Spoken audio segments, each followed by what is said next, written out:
On this episode of the Star Wars Time Show, Matt and Nick will turn their critical eyes to the maker himself, George Lucas, to discuss 15 mistakes that he made that give fans a bit of heartburn. Mistakes, you say? Stay tuned to find out. You'll also get Ask Them Anything responses and a review of Jurassic World Rebirth. Of course, they'll end the show with Question of the Week responses and the latest round of Star Wars fan artist features. Punch it, Chewie.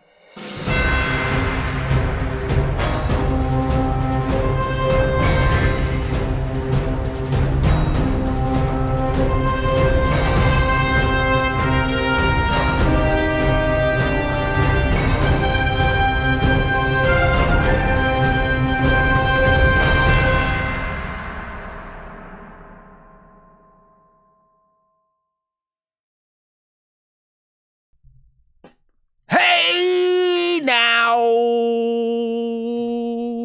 everybody!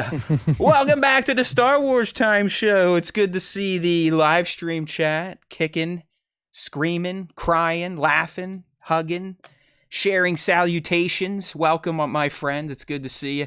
Kramer, we're going to start with you because, as always, you know, around here, we are the biggest shills on the internet. We get paid by Disney, and we get paid by our fans. And if our fans pay us, we will address them directly.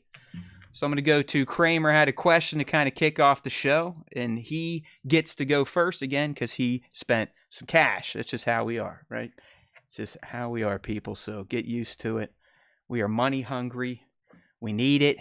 We got to keep the bills paid and the lights on here at SWTS HQ. So if you ever want to join the live stream like Kramer and donate, 5:30 East on Wednesdays, youtube.com/Star Wars Time Show. At least as close as we can get to 5:30, you know what I mean?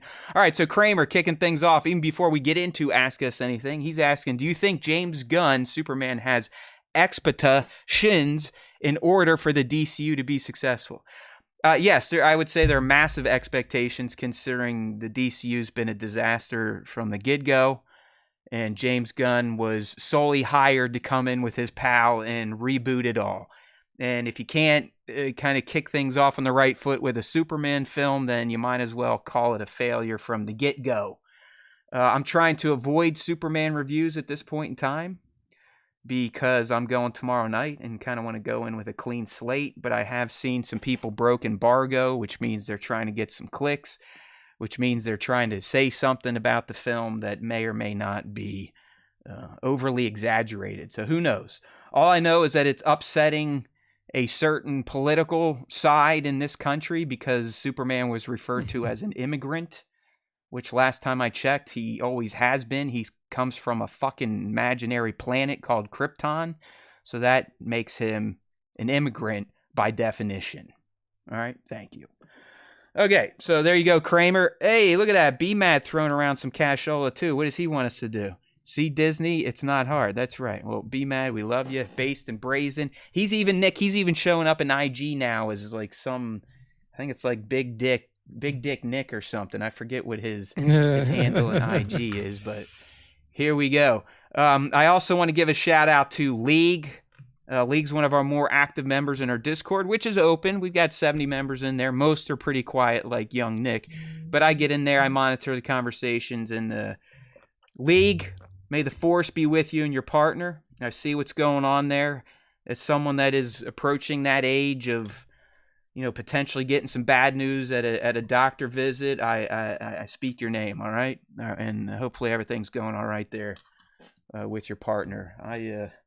I'm actually kind of dreading similar news when I go get my first colonoscopy here in August. So let's all hope for the best and speak League's name in the Force, if you will, my friends. All right. Hey there, Nick. How you doing? Do you want to... I guess I've just been gas bagging this show. You want to say something? I mean, no, nothing much. Yeah, just happy that everybody's here. Quick shout out to our sponsor for the show, Yeah, there we go. W Energy Drink. So if you want to get yourself some Jitterless energy drink, go to w.gg and use code SWTS at checkout. That's right. Get Remember, you a he was nice on it little last discount. week, and he was not sitting here bouncing around. He was actually, it was one of the more talkative and smooth sounding Nicks we ever got. So this W.GG stuff may be magic after all, if you can handle the the caffeine boost. Something I've dearly missed out on for over 20 years now, but it's been so long I honestly don't even know what it feels like, and it'd probably just make me want to run through a wall or explode my heart. So that's that.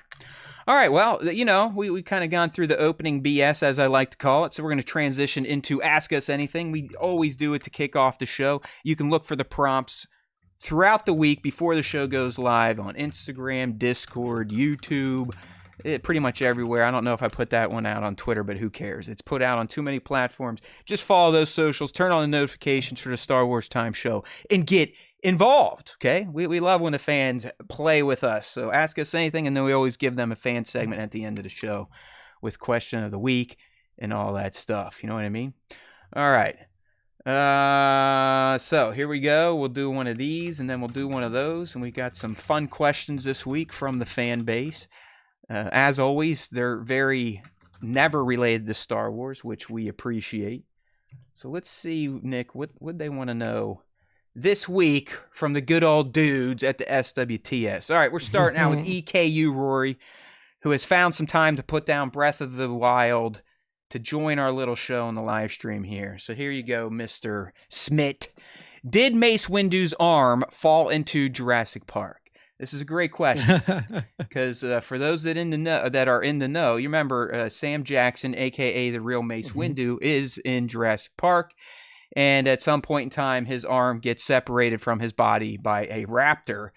And Smith was telling me his daughter actually came up with this thought, which I thought was excellent, thinking that Mace's arm that Anakin chopped off in Revenge of the Sith fell through some crazy ass interdimensional portal and ended up on Isla Nublar in the Jurassic Park film. And the answer to your question is yes, that 100% happened, because I just watched a video on the internet, and we all know all videos on the internet are true, where Obi-Wan and Darth Maul were fighting on Naboo. Obi-Wan falls all the way down the pit, time travels all the way to Mustafar, starts fighting Anakin, then flips Anakin's blue lightsaber back through the same portal. It ends up back on Naboo in the reactor room and chops Darth Maul in half. So yes, this type of stuff does happen in Star Wars. So thank you for that question. Right, Nick? I mean, this clearly is canon at this point in time.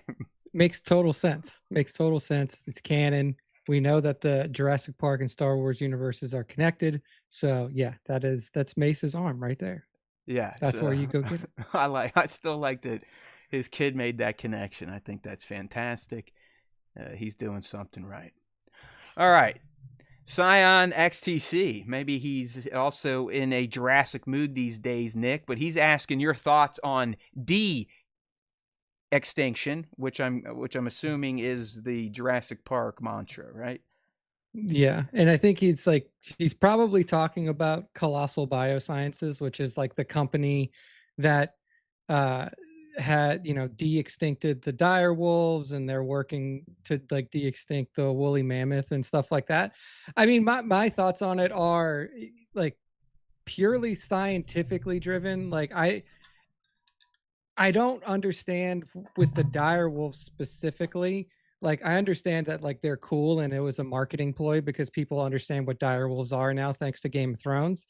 But realistically, there's no way that these animals can be released into the wild because the evolutionary niche that they fit at the time of their extinction no longer exists. Like there's no like readily available food sources. There's barely readily available food sources left for wolves in America. Like we're just having problems keeping regular wolves alive, much less dire wolves, which are much bigger and would have much larger appetites and food needs. So Is it cool? Yeah, but also they're not technically de-extincting dire wolves. All they've done is genetically modified gray wolves to look like them.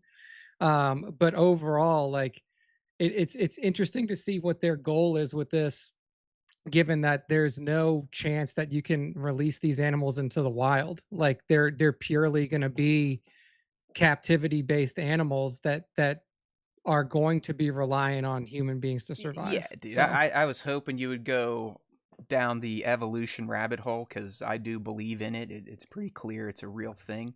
And he's exactly right. In fact, the new Jurassic movie touches on this exactly. What happens when you de-extinct a species that died out millions of years ago, and you bring them into the modern, climate and all the environments and the different ecosystems, and they're wildly different than what the dinosaurs lived in. So, I'm with young Nick.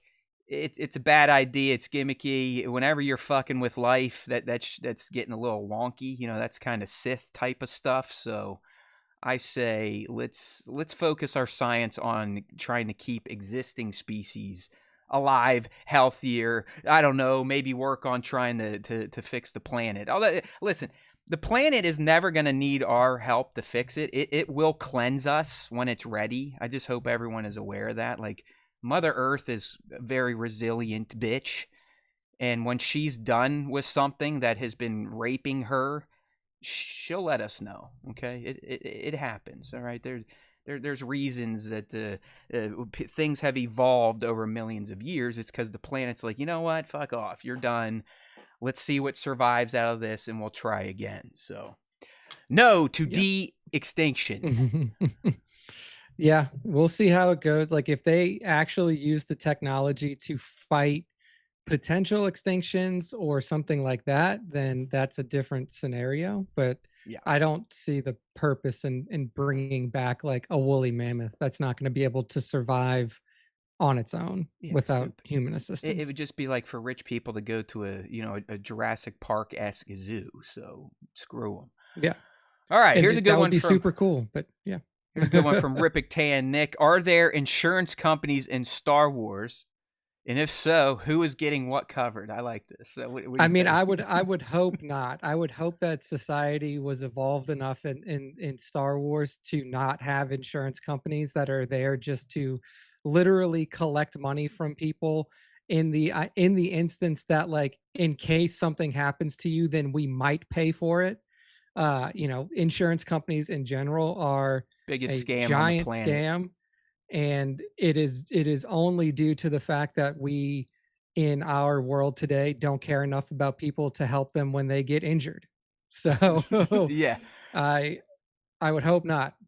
So I'll go. They if they did have insurance, I would say the Empire's probably getting covered because they're the Empire, and they'll just force people to get covered. Like I guarantee you, Palpatine insured the Death Star, and that's how he was able to pay for Death Star 2. If you think about it, remember these guys were always worried about money, yet they always found money to big badass battle stations that looked like moons. So the Empire definitely had insurance, and they were insuring everything, but they definitely weren't paying out to their low-level employees, contractors, stuff like that.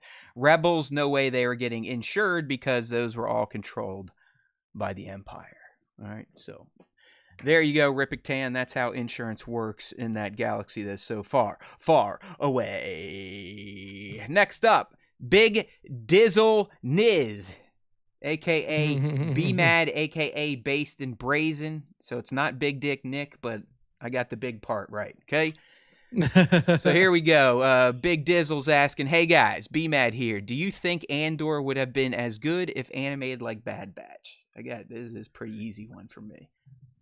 Yeah, I mean, I think it would still be as good because it's based around the story, not the visuals, right? I think that if it's the exact same story with the exact same scenes, and even if you had the same actors playing the voices of the characters in animated, it for sure would have been just as good. All right. So yeah, I I, think that I'm is a more based on story. I'm gonna take the counterpoint to this. I actually listen. I'm all about animated stuff, but I do not think animated, especially when it's that more dramatic, adult oriented content, hits as emotionally hard as live action. For example, this most recent Lord of the Rings animated movie about the Helm and all that. Helm's, I forget what it's called. Good film, but it doesn't even remotely get you as emotionally attached as the live action Lord of the Rings. So I would apply the same to this. I think it could work. I don't think it would be as emotionally taxing in animated form. Even that new Predator movie is really good, but because it's animated, again, it's just like, Yeah, I guess like it's hard to make the comparison when you're comparing, like the comparison you made was like, like a new story in Lord of the Rings versus the Peter Jackson ones. Like this is more of like, if it was the exact same thing except animated, would it feel the same? Yeah, and no. I think it would. My answer stays the same. All right. Next up, and Ask Us Anything, Nick DePorto. This must be a new one. Hey there, Nick DePorto. If Skeleton Crew got a second season, do you think Smee would be brought back to life? Well, here's a good thing, Nick. He already was. So you might want to go back and watch the finale, but KB actually gets him running again when she heads off in the Onyx Cinder to go get the signal out. So he's back to life. Yeah, he'd be around. He'd be around for sure. And that's why we're here out there. I've always said that we are here to explain the shows you are all watching, because a lot of times people miss a lot of stuff. So that's why we exist, and we appreciate you, Nick DePorto. I got some feedback from a guy this week. I'm good friends with him. All right. But he is far from a Star Wars fan. Like, it's not even up his alley. High up in the corporate world, working at Sony, like, a big wig type of dude. Wine and dining, that type of corporate life. And apparently, Nick, you shared our Hulkbuster Stormtrooper short yesterday. And somehow it's infected his TikTok feed. I don't know which platform it is, but he gets our shit. And he in our group text, he's like, Hulkbuster Stormtrooper, that was great. He's like, you know what, dude? You actually have really engaging content. I don't give a shit about any of this, but I watched that whole thing. And I'm like, God damn it, Lewis. I wish the algorithms felt the way you did. You know what I mean? It's like, I'll always beat my head on the table when I can find someone like that who does not like Star Wars at all, but still thinks our content is good, yet our content goes nowhere all the time. I've never figured it out.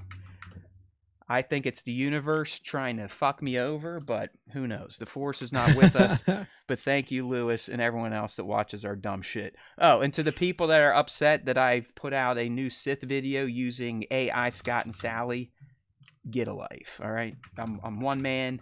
I work a career. I run this damn channel, make most of the content.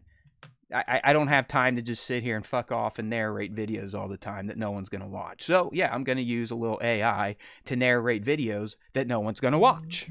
All right? Not a big deal, okay? Get over it. All right. We're all fucked anyways. Like, the AI, it's out of the bag. Its Pandora's box is unreleased. It's self-aware. It's trying to copy itself when it's being threatened of being deleted. Like, it's happening, okay? It's already happening. So let's just enjoy it while we can before it blows us all up. Next question. Oh, Based and Brazen. Well, he did pay $5, so he does get 2 questions this week. Okay, that is fair. Rippick, if you're listening, I saved your other question for next week because you didn't pay. All right, that's how it is. You pay to play on Star Wars Time Show. I'm just kidding, everyone. Sometimes I've learned in life, Nick, when I'm being sarcastic, it goes over a lot of people's heads, even though I think it's pretty clear. But I'm just kidding. All right, just to make that clear. All right, so Base, getting another one in. What goes in first, cereal or the milk? I don't even know why this is a debate. What is wrong with you people that put milk in a bowl when there's nothing in it? You put the cereal in first, then you put the milk in. All right, that way you know if your cereal is going to overflow as you're putting in the liquid. Nick, please tell me you do it the correct way. Yes, I definitely put it in with the liquid. I put the cereal in first, and then I put the milk in. That is how it should go. I don't understand how there's any other way, like you said, Matt. Have you heard about this before, though? Like, I've kind of heard that there is a debate in how you should do this, and I'm like, why? Like if you put a bunch of milk in, then you got to fill as much cereal. I don't, and the cereal like float on it first and not sink down. It makes no sense. Be mad if Yeah. you were taught to Yeah. eat cereal like this. You should question everything your parents have ever told you. All right.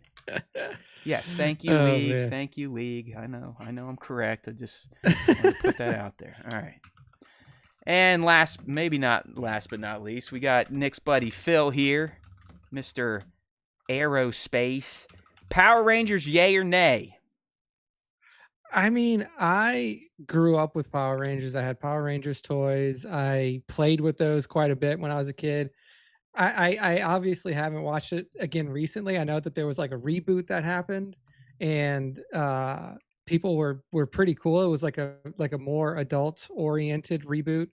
I haven't seen it, but I've heard that some people liked it. But overall, I say that Power Rangers are a yay. I thought they were pretty damn cool. Yeah, I mean, here's the cool thing about the era I grew up in. Like I grew up and was a kid during a lot of cool shit. The dawn of the video game era, consoles, all that, Star Wars, the special editions, the prequels, but also the Power Rangers. I mean, it started in '93, so I would have been in middle school, and I remember vividly because Nick, when it started, at least back then, it was like a weekly show before school started. I mean, I believe it was on at like 7 or 7:30, 8 in the morning. So I'd always watch the episode and then go catch the bus, and I loved it. Yeah, I mean the OG Power Rangers I watched, all the way up through the Tommy stuff, the Green Ranger, all that, the White Ranger. yeah. But kind of fell off when I moved and then in high school. I checked out the movie that came out a few years back. So yeah, I'm still down with the franchise, but it's nothing I actively collect or watch these days. But I'm always gonna have a soft spot for it was like borderline Godzilla production. Yeah, dude. It was fun. I mean, it was like you had the American cast, but then everything else was like low budget Japanese production, and I dug it. Yeah, it was awesome. I think the monster of the day. Yeah. What was your name? Rita like, on the moon? Like, yeah. and she'd shoot her staff and turn someone into something. The little yeah. clay Dude, men, like, yeah, it was great. Like I had the dagger. That was also like the flute, and I had like the little thing. Like, yeah, that's right. Where they had their coin in it to like call their beast, right? Yeah. I had that. I had like the little morphing thing. I had Power Rangers costume. I was a Power Ranger for Halloween years past. I mean, it was something that I definitely was like heavily into. I can almost remember some of their names. I know Jason was the red one, and Tommy was the green white one. Tommy green. Kimberly was pink. Right, I the think. pink. Trina was yellow, and Zach was black. I think Zach black. Was he was the black Ranger. guy and the Black Ranger. That made sense, right? Make the black guy the Black Ranger. And then the Blue Ranger was the dork, the geek with glasses. Yeah, what was his name? I forget. Oh man, I can't remember. I forget. I can't remember his name now. Damn. Yeah, Dang. It was Billy. Look it up. Billy. Billy. There you go. I will say though, as much as I liked Mighty Morphin Power Rangers, I always was going, are they not just ripping off my man right here? Is this not just a Voltron clone? And it kind of is, right? Like I loved Voltron. I mean, all the lions and the cats would form into, Voltron. That was a kick-ass cartoon. And I actually think Voltron is cooler than the Megazord or whatever the hell that their big conglomeration battle unit was when they all formed up. But oh well, we both dig Power Rangers. It is a good sci-fi kind of cheese franchise. Holy questions. All right, Kramer here getting another one. Where can I find stands for Black Series figures? Go to Bat2797 store. Bat's missing out here, all right? Bat doesn't share our content, but I'm promoting his shop here for free, so there's that. I'm a good guy, you know what I mean? And then since movies are going to streaming services now, how much longer do you think theaters will be around for? Hopefully forever, because if theaters go away, I'm going to die. And thoughts on Omar Khan extension, Matt? Who cares? Like, at this point, I don't give a shit about anything that the Steelers front office is doing. As long as it leads to losing seasons in the exodus of Mike Tomlin, that's all that matters to me. So if you want to give this Omar Khan an extension for overpaying for washed players, great. It sounds like par for the course. And then last but not least, and do we know when Filoni's Heir to the Empire movie is coming out? At this point, is that confirmed? Yes, Nick. This was one of the this was the one that was officially announced with the Rey movie, The Dawn of the Jedi. So this was announced even before Mandalorian Grogu. So okay, but here's the deal: the Rey movie is 100% in limbo, which I haven't seen any movement on Dawn of the Jedi, which means this Heir of the Empire kind of come together movie, I think, is the same deal. So at this point in time, we are back to we can only believe Mandalorian Grogu because they've actually filmed it and have released footage.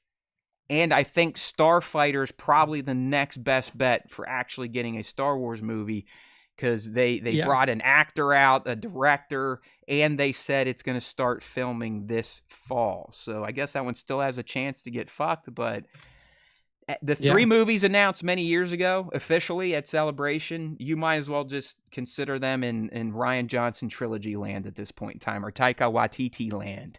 He's too busy fucking off on Masked Singer to be writing his Star Wars movie. So there's that. There's your update. Yeah. We'll see. We'll see if any of that happens. Yeah, I think I handled all those for you, Nick. And all right. Next up. This one's from Bennett, who's a little baby boy, and he wants to know Nick's favorite shark and Nick's favorite dinosaur. My favorite shark is the hammerhead shark because it's the most different looking shark out there. Ugly looking just like bitch. Yeah. It's just really cool looking in comparison. So I really like hammerhead sharks. And then my favorite dinosaur. That's such a good question. There's so many cool dinosaurs. I mean, I think that my favorite dinosaur is probably just the T-Rex. It's probably the most like the most said favorite dinosaur. People's everybody loves T-Rex, but like I saw Jurassic Park when I was like 4 years old or 5 years old, and T-Rex has always been my favorite from that day. Because at a certain point in the franchise, they just turned T-Rex into the hero, right? Like it's not even that the T-Rex is the bad guy. The T-Rex is just like, I'm just doing my T-Rex thing and y'all are messing me up. So yeah, T-Rex is my favorite. All right, favorite shark, without a doubt, the great white. I mean, it's essentially a living dinosaur, as most sharks are. I mean, these things are so badass. They've persisted for millions and millions of years, with the great white maintaining its apex predator status of the ocean. I think they're absolutely mesmerizing and beautiful, and I highly recommend anyone that is down with sharks to watch Ocean Ramsey's new doc on Netflix. I think it's called The Shark Whisperer. Not only is she really nice to look at, I'm sorry, I'm a man, I can't help myself, but she does amazing shit for sharks, the shark community, and just kind of shark conservation.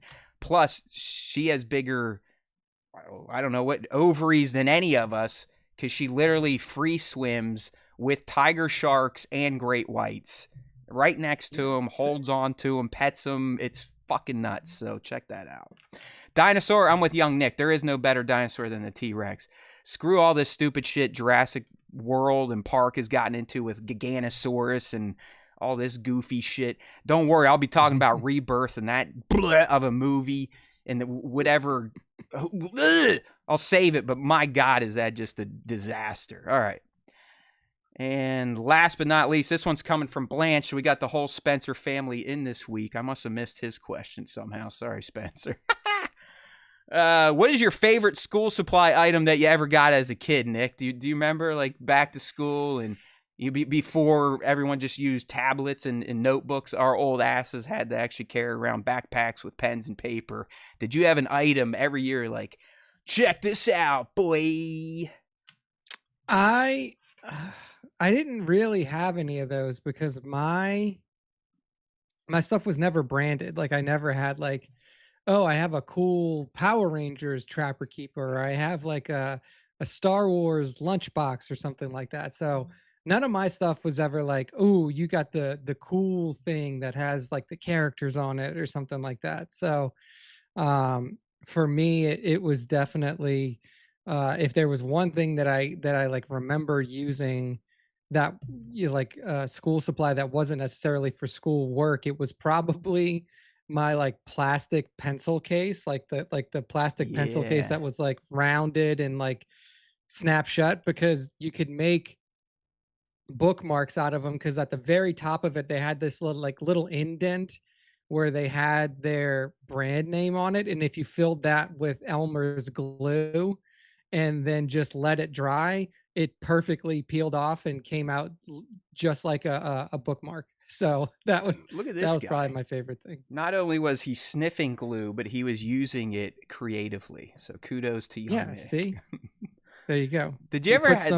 some go ahead. Do they still let kids play with rubber cement in elementary school, or have they taken that Oh shit man, away? Do you remember that I stuff? know you Did would. you have rubber cement? Oh yeah. Oh, absolutely, There's no way absolutely. that We shit had rubber wasn't cement, toxic as fuck. Because I mean, it smelled like gasoline. I would just be dude. sitting there like, It "Hey, Teach! the Holy smell shit, was, my head's all floaty." yeah, dude, I'm telling you, like that stuff was definitely bad for you. Like I the love, smell, I dude. can still remember the smell Hell now. yeah! Like I I still remember it. But dude, you would know better than me, because your kid's going through elementary. Do you remember No, her having to use no, any of that? they don't No. get rubber cement. Oh, She's never talked about rubber cement boogers. You remember those too? Like I'd be in art oof. class, like who cares? I'm missing the line. I paint them all over the desk, and roll them up in their little rubber Yeah. cement balls of shit. Yeah, no, rubber cement was a great product, but I guarantee it had its two main ingredients were cancer and AIDS. So, Yeah, dude, it yeah, was just the most goodbye. toxic stuff that you could We ever that's all we imagine. had though. I mean, I remember I would sit there and huff my markers too, because markers back then were essentially little things of whippets. You just be like, Yeah, ah, yeah, let's learn about dude, math. like highlighter. They like people wonder why kids nowadays, or like kids in our generation, like Have holes in our have like brains. attention span issues. Yeah, It's because they gave us the most toxic stuff that you could no possibly kidding. use when we were in school. Yeah, man. Listen, we're in the end, us Gen Xers and some of the older millennials, we're nothing but Saw Gerreras on his gas. That's pretty much what we are. Oh yeah. We just lack the suit and the breathing mask to keep it going. So, anyways, back to my response here. It would be the Trapper Keeper. I remember that was always kind of a big thing. Unfortunately, my parents were pretty cheap, so I never got any of the cool ones. And second place would be my tin old school Empire Strikes Back lunchbox with the thermos inside of it. That I don't know if they make those lunch boxes anymore, but there you go. All right, so that is it for Ask Us Anything. Thanks as always, people. Remember, if you want to get involved, all you got to do is look for the prompt on our socials, leave a response, and we're probably going to put it up unless you give us 5 in 1 week. Then we'll spread them out. You know what I mean? Because you never know. Sometimes social media hides our posts and our fans can't access and get involved, and we run out of questions. All right, I want to address this Centino in here if they're still in the room. Asking me how old is the Earth? Well, it's about 4.5, probably a little over 4.5 billion years old. And then to you, Nick, I've seen this question before. This must be some form of special Saints hat. Do you have any insights into where you secured this thing? Yeah, so I mean, it was. I'll look to see if it's It's still got that there, but nice it was flat just on. lay down that they don't really make hats like that Yeah. anymore.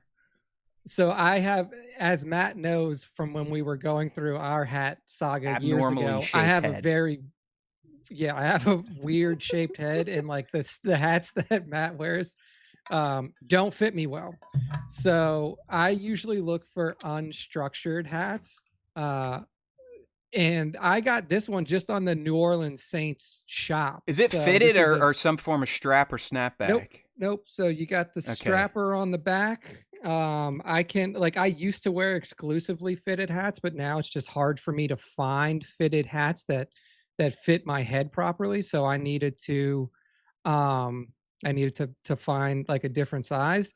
These are, so if you go to the Saints shop, it's adjustable hats, and this is the 47 47 brand, and the one that I have is technically the Pride hat, so that's why the colors may look a little different on it. It's the New Orleans Saints Nick, you're gonna get us pride hat. canceled. Don't say it. Hey, and right now it looks like they're sold out of them. So usually these come around like May, once June. a year for May, June area. It looks like they're gone now, but I would check again next year. If you like the style of hat though, they do just have the regular one that doesn't have like the colors around the fleur-de-lis available on the shop now. It's just called the Men's New Orleans Saints 47 brand black cleanup adjustable hat. That's what it's called. This guy's lexicon. Fleur-de-lis. I mean, come on. It's like he's basically French, right? Does anyone in your family speak any Bayou French or not?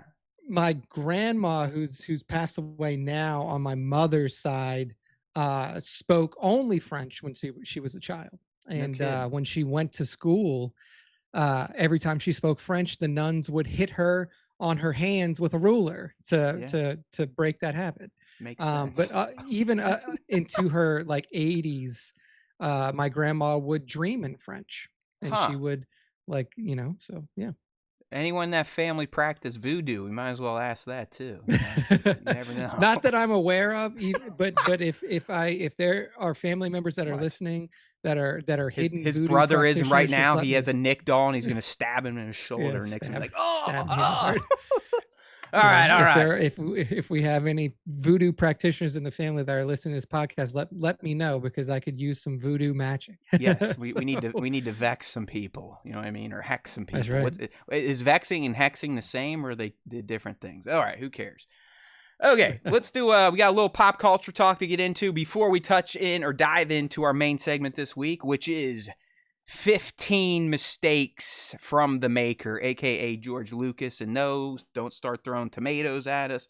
Don't call us assholes. Listen, it's okay to critique stuff you love. You know what I mean? It's okay to critique stuff you love. So we are going to be picking on George Lucas a little bit in our main segment as we go through 15 mistakes that he made over his many, many decades of running the Star Wars franchise. All right. Thanks to whoever cleaned that out. I don't even know what that said, but it looked really stupid. So, all right. What do we got here? Let's talk about some movies. Oh, no. First, let's talk about a little Star Wars Time Show. As I said earlier, the AI Star Wars Time Show podcast is back, hosted by AI Scott and Sally. They've put out a new episode today, this week. Members got early access to it yesterday, so if you ever want to consider becoming a channel member, go ahead and look down at that join channel button. We have memberships as low as $1.99, and you get some cool stuff like the Vader cat next to your name and access to custom emojis in the live chat. Plus, sometimes you'll get early access to things like this. So, many, many moons ago, we did a kind of the coolest looking Sith. It was like a rank off, or we just talked about them. And while we're doing that, I was like, you know what? I kind of want to learn about a lot of these Legends era EU type of Sith Lords. So I put it on the notepad, Nick, and I finally had some time this summer to get to it. I think I've curated a list of about 37 Sith that most people, nice, at least casual fans, may not be super into. So I plan to have AI Scott and Sally handle those for us, and they started with a Juntapal, or as they call them, a Juntapal. You know, sometimes they fuck up. I tried to tell them, no, say it Junta, but they're like, fuck you, we're just going to call it a Juntapal. So there is that. And yes, we've already had people yell at us for using Notebook LM to create it, and I don't care. All right? We need to be efficient here. I'm old. I run a family. I got a career, and then I got this goddamn channel that sometimes feels like a black hole in my life. So if I have tools that are going to make getting content out easier that people aren't going to watch, I'm going to use them. Because even when I put my blood, sweat, and tears and time into making long-form content, it goes nowhere. It goes nowhere. So does it really matter? Who gives a shit? Don't watch it, all right? Yes, we're scraping Wikipedia, and we're having an AI process it and then talk about it. And it's pretty damn cool what they can do, and they actually sound fairly entertaining. You know what I mean?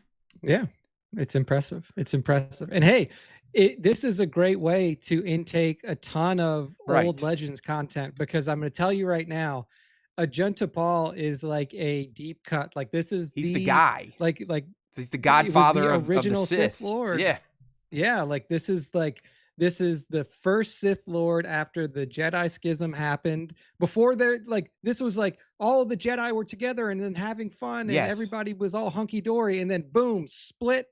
Nick, I've learned about And the 100 Years of Darkness, the Great Schism. I mean, yeah, these are things I'll probably also have our AI host cover, because I'm yeah, not like Nick. I didn't read any of this shit, and I don't want to sit there and read Wikipedia all day. But I do like having this knowledge. So, hence, AI comes yeah. in, solves a problem. Here we go. So keep a lookout for these. We actually have on our YouTube channel a specific podcast channel for the AI deep dive. So give that a whirl, unless you're a hater.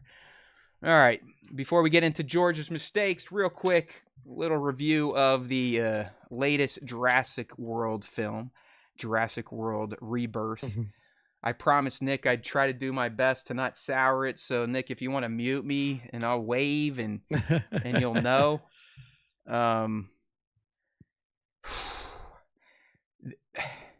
Jurassic World Rebirth is really not good, okay? And Nick knows I'm pretty much a dummy. Like, I just open my eyes and consume content for the most part. I'm like, yeah, I'd probably be stoned anyways. Like, yeah, this is, it's a good look. They're dinosaurs. They're big. They make loud sounds. No, it's just not good. I'm sorry. There are some great moments. There's some good dinosaur on human action. Not that way, you sickos, but you know what I mean. That Jurassic franchise formula of the chase and the suspense. But here's where this movie goes wrong. You introduce a full new cast, and halfway into the movie, Nick, they introduce a whole new subcast. It's this family literally out sailing on the water that somehow get thrust into the main plot halfway through, which robs from developing the brand new characters you've just been with for the first fucking half of the movie. They're done being developed.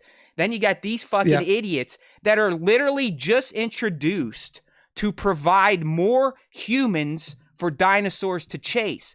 They're not connected to what ScarJo's character's doing in the least. The family, and I don't care what ethnicity they is, just in case someone wants to like go down that path. Yeah, they're a Latino family. That has nothing to do with it. They just fucking suck as characters. It makes no sense to introduce four new characters halfway into a movie when you barely even know the new cast. And all it does is split the film. So now you're following these dipshits being chased by dinosaurs, and then the main people that actually had a mission with the dinosaurs to go to this kooky-ass planet where there's literally fucking kaijus on it. And the kaijus suck. They look like, I hate to say it, they look like slow kaijus. All right? Special ed kaiju. That's what's in Jurassic World Rebirth. ScarJo she's uninspired. Rupert's uninspired. The performances are piss across the board. What the fuck was Gareth Edwards doing? I actually like this guy, but this movie is directed poorly. It has a few good action sequences, but outside of that, Rebirth may be the worst Jurassic Park movie out of them all. And that shocked the shit out of me. Okay? I think that Matt feels like, here's how I correlate it. The way that you feel about the Jurassic stuff is how I feel about Fast and the Furious. Like, okay, you can watch Fast and the Furious, like, regardless of how bad it is and not care. I'm the same way with Jurassic. Like, I definitely know that this movie is not going to be like good, but I'm gonna watch it and love it. No, I want you to. I want you to watch it, but I want you to report back, because I can almost guarantee you're gonna be like, you know what, man, I didn't love that. That actually was rough. So we'll see. That's some homework. And it's for crazy. You. It's crazy to look at this, because this has a 72% on the audience score on Rotten Tomatoes with 10,000 verified ratings, and it has, I mean, and like, this isn't good, but like, it has a 52% on like the tomato meter, like, you know, like the Yeah, official so the reviewers, critics shit on it then. which is, but that's the thing is that is higher than the last 2 Jurassic World movies to Okay. come out. Like, I don't know what to tell you. Maybe I was in a bad mood, but my daughter and my wife both were like, "Yeah, that was something." And I fully blame it on this inclusion of this family halfway into the movie. There was no reason for it. It made it disjointed. It took away from ScarJo's character and what they were getting into, and the main mission, which is essentially to do some stuff for some people. Yeah. Gotcha. I don't know. I mean, I'm interested to see. I mean, well, here's what, like, I haven't even seen it yet. It's going to get a sequel for sure, because this thing is making boatloads of money. Like, this movie, I'll be impressed if it's number 1 this week, because I don't think it's going to get strong word of mouth recommendation. I really don't. I mean, we'll see. Well, Superman's coming out too, so that's a pretty big fight, you know. Yeah, I'm interested to see how if an audience will show up to see Superman. Given, I mean, I know it's getting like positive reviews, but I feel like people are just like, DC again. All right, we'll see. But yeah, I mean, this movie's made so much money that Scarlett Johansson is now the highest grossing lead actor of all time. Like that's the level to which this movie has made money. Obviously, she's got a ton of Marvel bucks under her belt too, but so do other actors like RDJ and all of the other people that were included in those films as well. So Scarlett Johansson is now the highest grossing lead actor ever, thanks to this film. She honestly should give her salary back for this, because she's terrible. And I hate to say that because I love her, but just, it's awful. Like, you just go, did she care about this? Like, was this just a money grab? Even, what's his name? Marsala Ali, terrible. Everything's terrible about this movie. It's a 5 at best. 5 out of 10 at best. All right. I can't wait to see it. Please go this week. Please. You at least, this is something you have to watch in a theater. You got to watch Dinosaurs in IMAX absolutely, or something like absolutely. that. Okay, good. All right. Okay, that's enough of that shit. I'm actually getting angry thinking about it. So there's that dumbass family down there in the corner and their stupid wrath. Idiots. All right. Sorry. Hopefully Superman's better, but you never know. All right. Listen, League, I don't know what to tell you. That's why I really want Nick to go see it, because he is right. Like, I can tolerate some really stupid shit. Something was just overly stupid in Rebirth for me. Like, I can't get down with it. I mean, there's some good chases, but outside of that, it's like, why did we do this again? It was somewhat decent half of a film, and then it just falls off a cliff. All right. Screw Jurassic World, screw Jurassic Park, screw T-Rexes, screw goofy-looking kaijus that are just so ridiculous it just makes the film feel even more dumb. Let's talk about George Lucas and his 15 biggest mistakes. Yes, we said it. Go ahead, talk shit about us. We really don't care, because you know what? Not many people are going to see this anyway, so we can say whatever we want. But we do believe these are mistakes worth considering and discussing that George Lucas made here. Hey there, Ryan Savage. Thanks for the sub. We speak your name. Welcome to the shit show.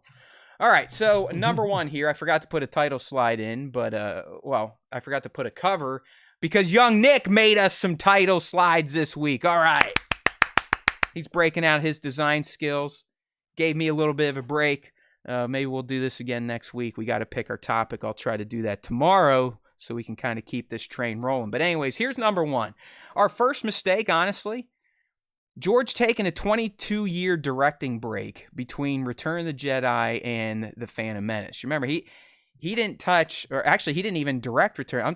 I'm saying from A New Hope until The Phantom Menace. He did not direct a single film.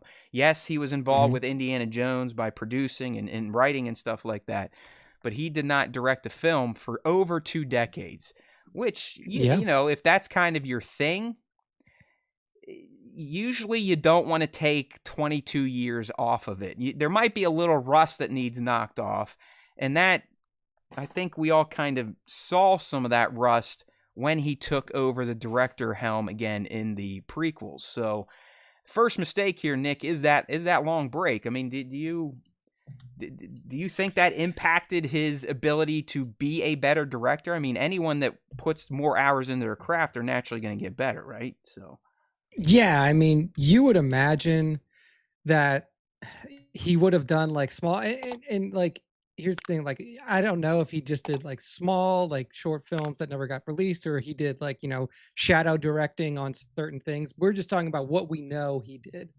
Um and my thoughts are here.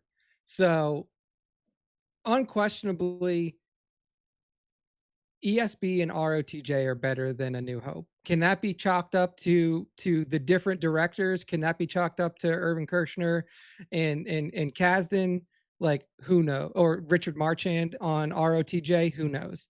But we can undoubtedly say that those movies are better than A New Hope. So in a certain sense, you could say that, like, hey, maybe his directing hiatus should have continued, right? Like maybe he shouldn't have directed the prequel trilogy. He should have done the same thing that he did on ESB and ROTJ, where he is like the story guy. He is the person who is making sure that the story is told the way that he wants it to be told, but also like giving over a little bit of control to a director to say like, hey, the visual vision of this can be influenced by you instead of just being solely handled by me. So in a certain sense, you could say that like taking a 22-year director hiatus could mean that like the mistake was you should have taken a longer directing hiatus. You shouldn't have directed any of the prequels. Let somebody else handle that stuff. You control the story.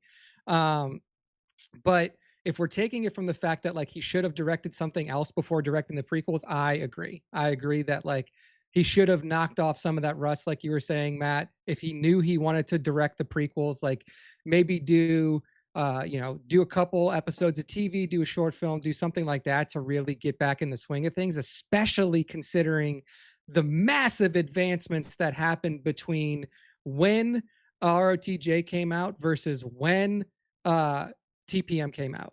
yeah. So Yeah. definitely either way, there should have been some differences done to his directing. Yeah, and we understand he wasn't just sitting around picking his ass. I mean, he was heavily involved in Hollywood over those 20 years, just not being the guy. And I don't care what you do in life, the more times you do it, the more reps you put in, you're just going to get better. I mean, there's like, as sucky as I still am at guitar, every day I put in my 30 minutes, I'm getting slightly better. It's just it's a proven thing. It's a proven thing. That's a mindset that I struggle with, right? Like I struggle with whenever I pick up something new, I want to be good at it immediately. Oh, dude, like I know.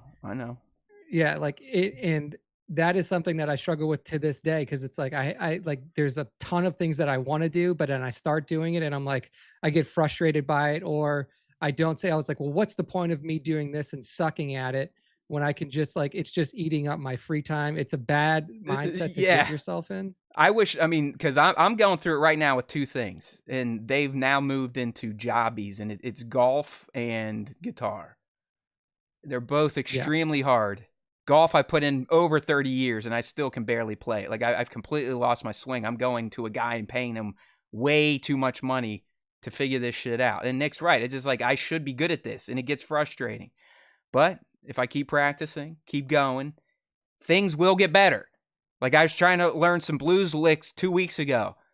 By doing it every day for a little bit, I can now play the one lick. It's still not perfect. It's still not as fast as like a BB King, but I can do it. It sounds a lot better than when I first started. So same thing can be said about George here. You know what I mean? All right, James O'Toole. Look at this. We pulled in another one. We speak your name, James O'Toole. Thank you, my man.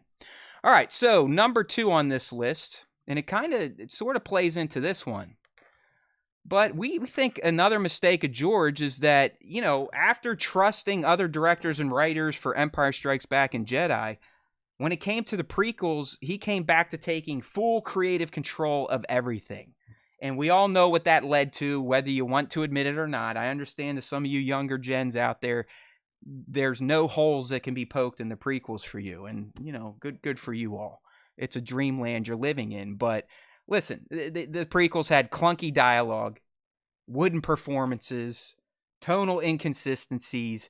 I mean, it just was kind of messy from the directing standpoint. So, next mistake, Nick, from the maker, not letting others direct or at least write the prequels. What do you think about that one? Yeah, no, I mean, that's kind of what I was just pointing to is not allowing another creative to be a part of that playground, right? Because I think that it really helped ESB and ROTJ to have that playground and say like, hey, you are now like, this is my vision. Like, here's my vision. I'm entrusting it to you and we will collaborate on this. And I think it made those films better. And I think that a better director, and look, George Lucas is what he is as a director. He is definitely more known for his writing capabilities, his story capabilities, the ability to really come up with inventive scene settings and different things that we've seen across both Indiana Jones and Star Wars and even the other properties. I mean, you know, like American Graffiti and THX 1138. Like, he has incredible creative vision for storytelling and writing, but he definitely lacks some of the ability to direct actors, which is what a director's job is.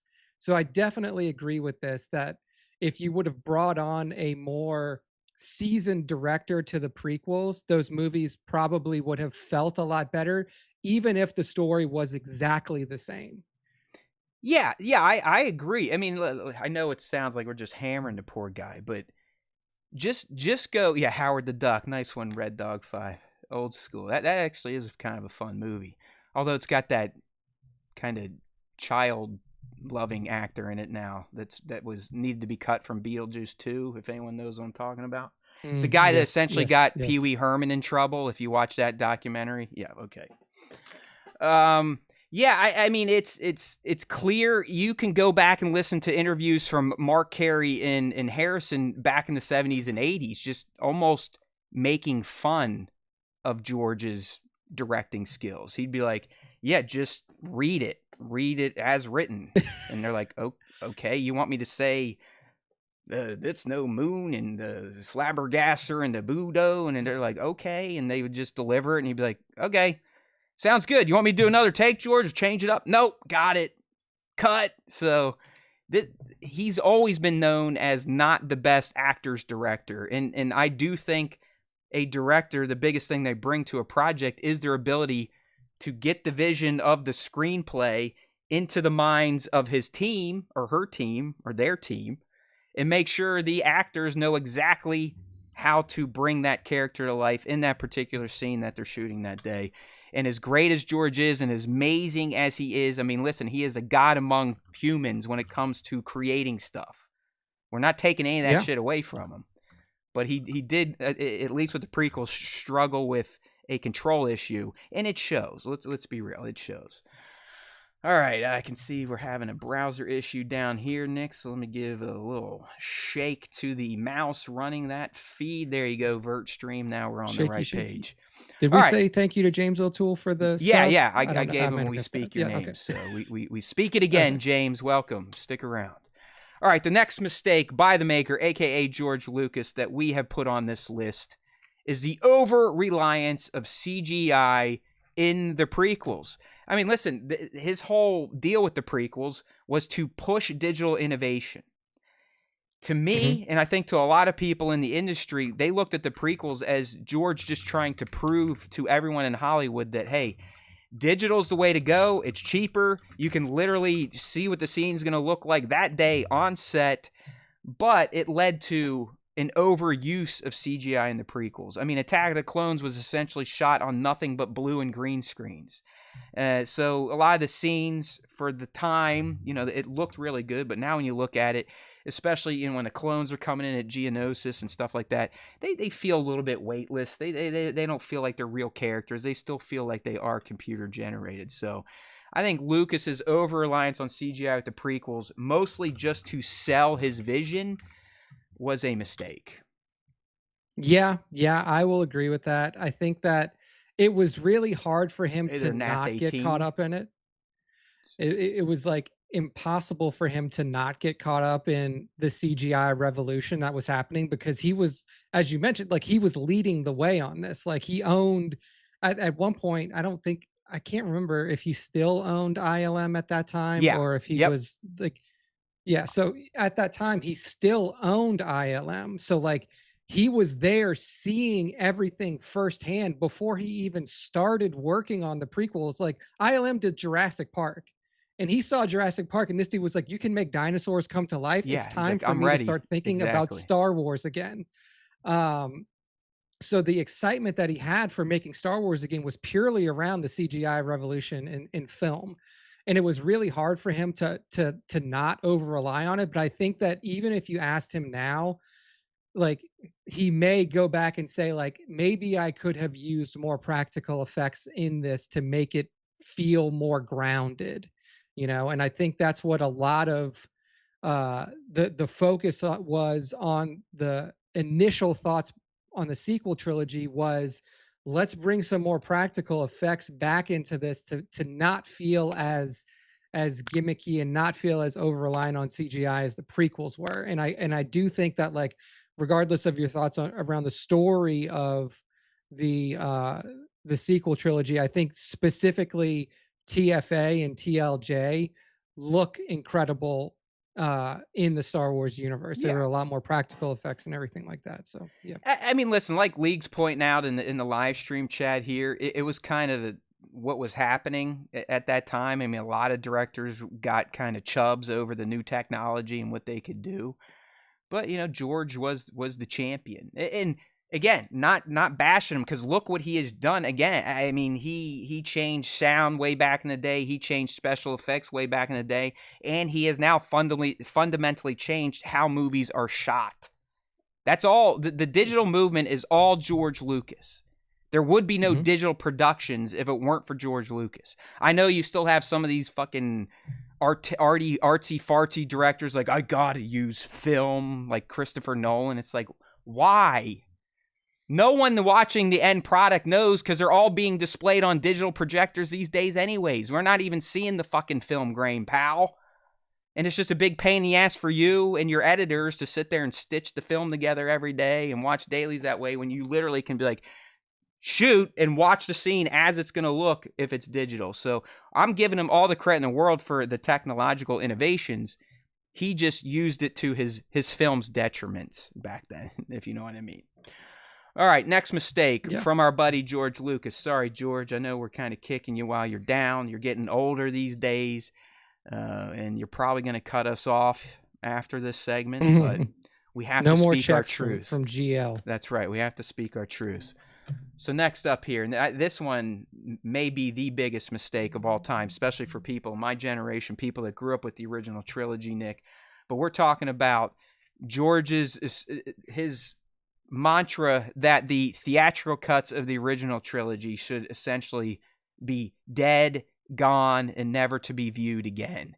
I mean, unless you hung on to your VHSs or the original DVDs that had the 480p OG theatrical cuts on them, you can't watch the original versions of the 4, 5, and 6 anymore. They're just gone. And he has refused to release them. I just saw something yesterday. They're teasing, oh, it might finally happen. We might finally get the 4K theatrical cuts. And it's just like, I know this is mostly a me problem, an older generation problem, because our movies are gone. Think about it, you prequel people. If 10, 15 years after your movies came out, they were fundamentally changed, and you can never go back to the original versions of TPM, AOTC, or ROTS. It kind of sucks. So I have never been a fan of the special edition shit. It was a good way to, yes, as a teen, finally get to see these movies in a theater again. But when you really look at most of the changes, they're fluff. It was more like, oh, look, I'm going to practice my CG stuff in my old films so we can use it in the prequels. So I really think getting rid of the theatrical cuts and essentially burying them out in the desert with copies of E.T. for Atari is a mistake. Yeah. Yeah, I agree with that. I saw the original cuts and I had them on recorded VHS, and they have to be somewhere in my parents' house unless they got rid of them. But it was interesting, right? Like George Lucas is somebody who likes to tinker, like he likes to mess, like to Except on not those mess damn with, but like prequels. He didn't touch the fucking yeah, prequels, man. I was going to he did ask you not that. go back and do that. Nick, do you think if he would have kept hold of the franchise, that he ultimately would have went back and been like, yeah, you know what, I'm gonna ding dang that and bing bang that, change the song there, get rid of that song Yeah, there, CG this I character in mean, there? I think so. I think he would have, because he want, like, it's in his DNA, right? Yeah, Like he's an artist in the end. yeah, and like what he does is like what he did with the original trilogy. What we're talking about now was what he did was he looked at what he had made years later, and he looked at technological advancements. He's like, I can make this better, and in his mind, he did make it better. Like, and there are some things that look better. Like, we can't just say that the special editions are garbage. Like the explosion of the Death Star in a New Hope unquestionably looks better in the special editions True. than it did in the original cut. They Like, all sound better but there, too. Like the better yeah, sound that sound, they added in. I'll give him yeah, that. But yeah, yeah, like there's, but it was where he went wrong was going back and messing with like story beats, like the Han mm-hmm. versus Greedo stuff. Like that was a problem. Like going back and messing, like adding in unnecessary set dressing that We'll be wasn't there. talking Like if about he those in a just, second. yeah, like if he just went through and did like a clean pass to Yeah, update the effects and make it look better visually but not really mess with anything, I think that the special editions would have been beloved by everybody who saw it. Nobody would 100. be complaining about, you know, not having access to the original theatrical cuts. The reason the theatrical cuts are wanted is because of those like more outstanding additions that went in there. But to answer your question, I do think he would have done that with the prequels, because he would be sitting here in 2025 looking at a movie that came out in Yeah, 2005 like and rots, ooh, yeah, ooh. and like I can make this look better, or I can, or like now that I've evolved the story to this point, let me add Maul back in because I know he's going to be in my sequel trilogy. Like You just let see me Maul make it like clear pop that up he's on not. Mustafar. He's like, "Hey, I'm Maul," and he disappears again. It's Yeah, like, yeah, yeah, it's like he's just like sneaking in the background or something like that. Like yeah. he would definitely do stuff like that because it's in his DNA to be like he's somebody who wants to constantly improve his creations, and it's hard to fault him for that, but like OT went a little overboard. Yeah, so Nick, you set us up perfectly for the next mistake by our beloved George Lucas, the god of Star Wars, the maker. And that is the crazy special edition changes. I mean, I see Red Dog already in the chat ripping off a few that we're going to discuss, like the Jabba scene and it having Boba Fett before Empire Strikes Back just kind of hanging out, stepping on Jabba's tail. It's just, it's a completely unnecessary scene. It's stupid. It spoils the debut of Jabba in Return of the Jedi. And as Red Dog saying in the live stream, it spoils the debut of Boba Fett. And literally, Greedo, after getting shot, is standing there unless all Rhodians wear the exact same garb everywhere they go when they hang out on Tatooine. But that's not I mean, that's just a silly throwaway scene. There are some tragic edits in the special editions. The whole Greedo shoots first thing literally spawned a movement. I mean, there. I don't know if anyone remembers this, but when it happened, there was a movement called Han shot first. It's like, no, we know what happened. We saw what happened. We want Han to be a shady scoundrel. We don't need Han to feel threatened for him to just coldly shoot someone in a bar. That's who Han is, and that's who he should remain. And then it gets even worse with the McClunky added in. Like, it just keeps getting worse. Yub-nub removal. I mean, hell, we did a whole deal on that, I think, last year, and I took it on the chin, and I still do to this day. The victory celebration song that's put in, yeah, okay, it encompasses the whole galaxy celebrating, but it fucking sucks compared to Yub-nub.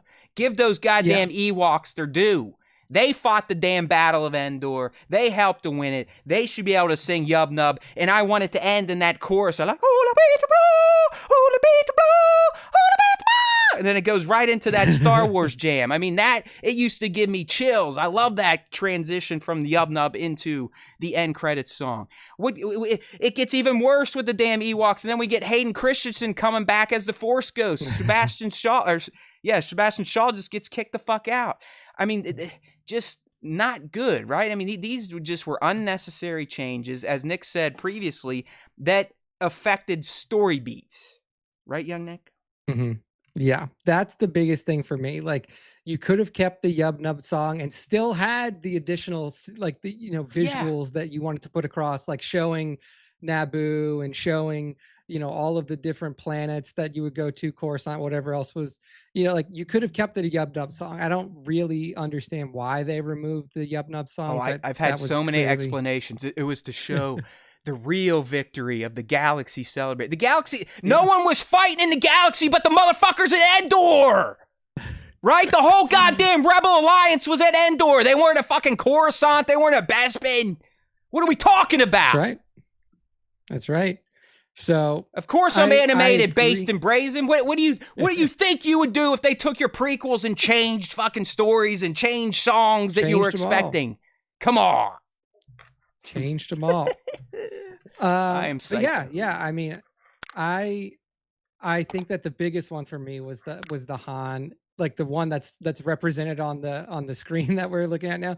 The Han Jabba edit was just like, it was so like, and you know, partially that was a scene that was filmed already. Like, clearly those were all lines that were spoken and filmed by Harrison Ford back in 1977. So like, it was already done, but like the way that it looked when they added in Jabba, like, he steps on and his then tail. Also like steps on his tail, and just like the terrible movement that comes off of that, like everything about what they did in those additional scenes, the McClunky, the McClunky came later, but like the Greedo shoots first, the Han and here, like just those things, like interrupted story beats that didn't need to happen. And the funny thing about the Jabba scene was like, Jabba in that scene is very like magnanimous. He's like very nice. And then never again do we see Jabba like that. Like, I understand that like their relationship had fractured, but like, you've never again seen Jabba as like this jovial, laid back guy. Like, oh yeah, like, don't worry. Like, hey Han, I'm just coming to check in. Like, we're just, you know, just make sure you pay me. And then, you know, we'll, you know, or like make sure that my shipment is still fine, blah, blah, blah. Like, that's a problem too, is like, it doesn't align with the Jabba that we come to see in ROTJ. Like, it doesn't even look like the Jabba we come to see in Return of the Jedi. I mean, you're telling me this guy could get out and about and squiggle around, and then within 2 or 3 years, he got so fucking fat, all I could do is lay on a throne? I mean, he's like 10 times the size in Return of the Jedi. What are we talking about? I mean, so I honestly think, I'm not going to fucking, I think this is George Lucas's biggest mistake, period, was some of these story beat special edition changes. It takes something that was my whole childhood and kind of just takes a dump on it. Like, he's just like, oh yeah, you know what? There you go. There's fucking CG Jabba that was acted by a big fat man in like a woolly poncho type of thing. And that's why when Han walks around them, they had to do that tail stomp. It's so stupid. All right, I'm getting angry. Opus is gonna have a fun one with that segment, the screaming. Definitely. All right. It's been a while since I've had an aneurysm live on show. Felt good. I felt good. I like that. Thank you, everyone. I need to get that off my chest, clearly. All right, the next mistake from George Lucas. Could there be any bigger mistakes than what we just talked about here? I doubt it, but we'll see what we have on this list. Oh, this probably, with hindsight, is a huge mistake. Killing off Darth Maul too soon. I mean, think about it, people. We had this character who, from the moment people saw him in the trailer for TPM, were like, oh my God. What is that? I can't wait to see what that is, what they do, what they sound like, their abilities. Oh man, he is awesome. His name's Darth Maul. Oh, he's a Darth. Look at that. Look at he's got spikes on his head. He wears earrings. He's got red eyes and face paint. Awesome character. Major potential. Basically, you know, made a Jedi Master look like a punk throughout the whole movie. All right? I mean, he should have been a recurring villain in the franchise. Mm-hmm. But no, Lucas was like, you know what? Screw him. We're going to kill him in this first movie. But with time, even George himself realized, you know what? That was probably a mistake. So we're going to bring him back through the power of animation and it being a sci-fi fantasy epic. We'll just say he was sitting down there in the dumpster living off of his hate for Kenobi the whole time and somehow built himself spider legs out of all the trash the Nabooians were dumping down that hole. So yeah, I mean, clearly, even Nick, even George himself, without coming out and saying this was a mistake, acknowledged killing off Darth Maul was a mistake. Yeah. I mean, that's exactly what I was going to say. Like, it didn't even take us saying this. Like, George knew he messed up already. Like, he knew that he wanted to use, he eventually came to know that he wanted to use his character more, resurrected him, and essentially, and here's the thing that I'm interested in around Darth Maul's comeback and everything like that. Like, did he essentially build the Night Sisters and that whole side of things just to facilitate the story to bring Maul back? Like, that's a good question. Wonder if because it's like a chicken and an egg thing, right? It's like, did he have to create Night Sisters to justify the resurrection and of Maul and all that and giving powers to Savage? I don't know. I like that, Nick. Run with it. Because it is like a weird question where it's like, you could technically just be like, he survived, whatever it is, what it is. Like, we already know that lightsaber's cut and cauterized. So technically when he gets cut in half, like, we also don't know like the physiological build of a Zabrak. Like, we don't know if him getting cut in half actually would have killed him, or if Zabraki, organs are in different places in their body. Like, there's a lot of ways that you could have got around it, but it seems very interesting to me that the resurrection of Darth Maul coincided with the introduction of the Night Sisters that then led into Savage Opress and everything that happened there. It almost feels like George was like, okay, if I'm going to bring Maul back, I can't just say he's back. Like, he can't just pull a Rise of Skywalker and say somehow he's returned. Somehow Maul has returned. He literally went into his brain and he was like, okay, if I'm gonna bring this character back, I have to do it in a way that there's story behind it to back it up and that gives context to what he is and how this is happening. So I almost feel like he was like, I want to bring Maul back, but I have to have it make sense. We're gonna run with it being truth. Right? This is a video. It's going out on the internet. You spoke it with confidence, so it has to be a fact, right? It's a fact. Yeah. Because I mean, Maul didn't need them to survive, but he needed them and their society to kind of recover. They're the ones that gave him back mostly normal legs. Because you remember he was not decapitated, but sheathed in half. Bisected. He was bisected. He was a fucking torso on like spider legs that he made for himself. So they helped kind of recover, I think, up to his knees, but then he had to go metal down from there for whatever reason. So I like that, Nick. Yeah. Either way, killing off Darth Maul too soon was definitely a big mistake by George. Self-admitted, or he never would have brought him back. And thank God he did, because damn, was Maul fantastic all the way up until his death. Just one of my favorite characters now. So we're looking forward to some new Maul content. That's soon, right. Baby. I keep forgetting about the Underworld show. Shadows Lord TV show. All right. Good shit. Thank you, young Nick. Okay, the next mistake made by George Lucas. And these next two will kind of center on Revenge of the Sith. So prequel people, clench your butts. We're not here to poke fun at you. We're just here to speak a little truth. But we really do feel one of the bigger mistakes George made was taking Padmé and essentially diminishing her role in Revenge of the Sith. Oh my God. Sorry, people. I've been sucking in a lot of hot air after that rant on the special edition changes, so I got to get rid of some of that gas. But think about it. I mean, Padme was a badass mofo. In TPM, she was the queen. She's like, I'm not taking shit for it. She goes to the Senate. She chews them out. She's like, screw you. I'm not staying here. I'm going back. I'm fighting a war. Attack of the Clones, same thing. She's kind of there frontline and everything. She's out there in the Battle of Geonosis with Anakin shooting motherfuckers left and right. She was the shit. All right, both physically and through her diplomacy, she was a badass warrior. Then we get to Revenge of the Sith, and she's literally reduced to a whining, moping, I'm gonna die of a broken heart type of character. Like, really?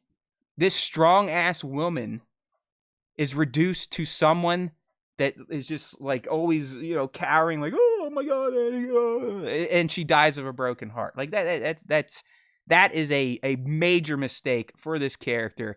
And people, you can't tell me, when you see Padme and Rotch, she just doesn't feel like Padme anymore, right?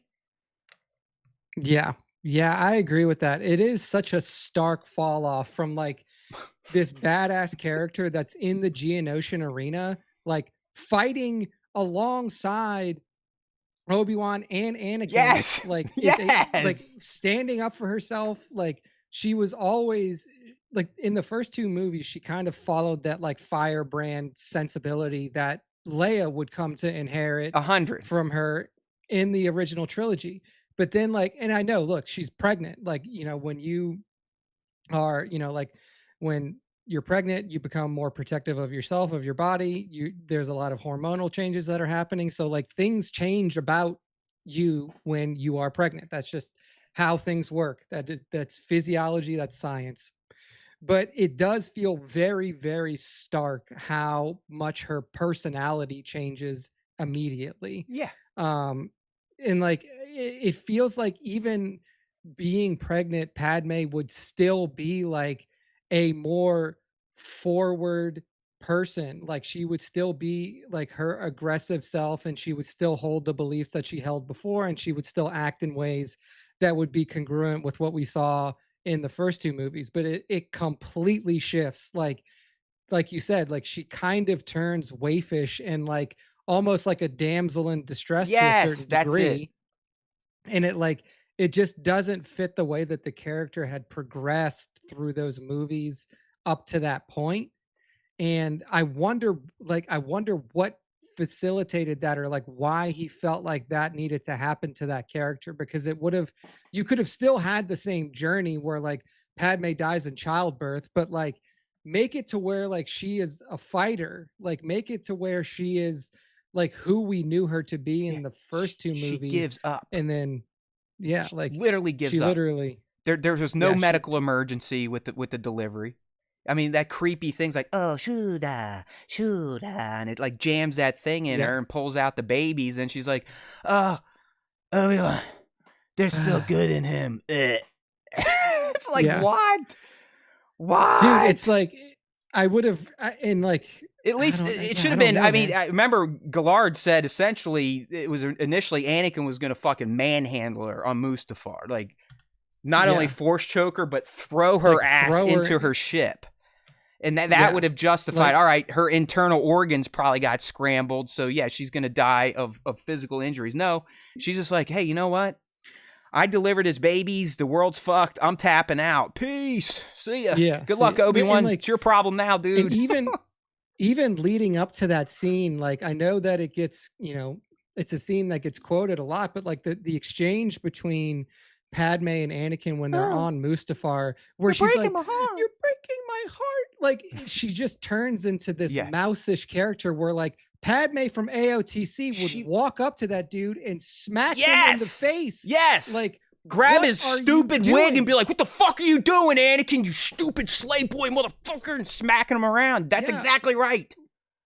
Like, she had that fire in her, and they removed it. They snuffed it out. Like, well, George snuffed it out, and it doesn't feel right. And it would have felt more in character for Padme to be like, if you're gonna kill me, you kill me. Like, take me out here. Exactly. Like, don't, like, instead of her just being like this, like, please don't do this. How could you? Thank you. Like, you definitely described this one better than me. Like, you nailed it. Even with your performances, it was excellent, young man. Please Thank don't you. kill Thank me. I'm Padmé. Don't kill me. I love it. All right. He may have written that line, and then Oh, Natalie probably. Portman was like, "Look, I have read everything that you have written, but I can't read this. You got to change it." I mean, listen, Padmé goes out with a whimper, which is just not in her character. So this was definitely a mistake, as well as this next one. And you know me, my friends, if you've been around this dumb show for a few years, you know my take on Rots. It's gotten a lot much softer over time, thanks to things like the Clone Wars and even the Kenobi series, adding more to Order 66. Bad Batch, adding more to Order 66. You get a lot of insights. But I've always said my biggest beef with Revenge of the Sith is that it feels rushed, in particular Anakin's fall to the dark side. It doesn't feel earned. It is accelerated. It's snap of the finger type of stuff. So I do think one of George's biggest mistakes, Nick, was cramming too much story into Revenge of the Sith. He saved too much for that last film. Think about it. He needed to cover Anakin's fall, the end of the Clone Wars, and the Jedi Purge in a single film. Yeah. That's going to be rushed. I mean, I know a lot of people argue we probably should have skipped out on 10-year-old Anakin. I actually liked seeing that. But if they did, and they started with, say, Attack of the Clones, then you would have had a different middle movie to cover more of Anakin's darkness and him kind of getting goofy during the Clone Wars. Then Revenge of the Sith is his fall and the Purge. You would have had a whole film dedicated to his fall and the death of the Order. That would have been way better structured, but here we are. Yeah, I think that the problem definitely lies. Like, I don't mind having the first movie be like essentially the Anakin origin story, right? Like how they find him and bring him back. The problem is the second movie is vacuous. It's like a love AOTC story. Is that it is a movie that is wholly consumed by figuring out the clone plot. That's it. Like if you follow that movie, like the primary plot is Obi-Wan Kenobi being like, why is this planet missing? And then that is the whole thing up until the clones are finally introduced at the end of the film. And it's like, you could have taken it so much time. Like that's like a 2+ hour long movie. Like, Nick, that could have been the Attack of the Clones crawl, just setting up the Clone Wars, and then when the movie starts, we're fighting the Battle of Geonosis. Like we're in the Clone War. Like I don't need to see 2 hours of Obi-Wan Kenobi figuring out how to get to Kamino, and then figuring out like, oh, they're making clones here. Like it's vacuous. Like they wasted so much time in that movie. Like it's fine to have the love story B plot, whatever.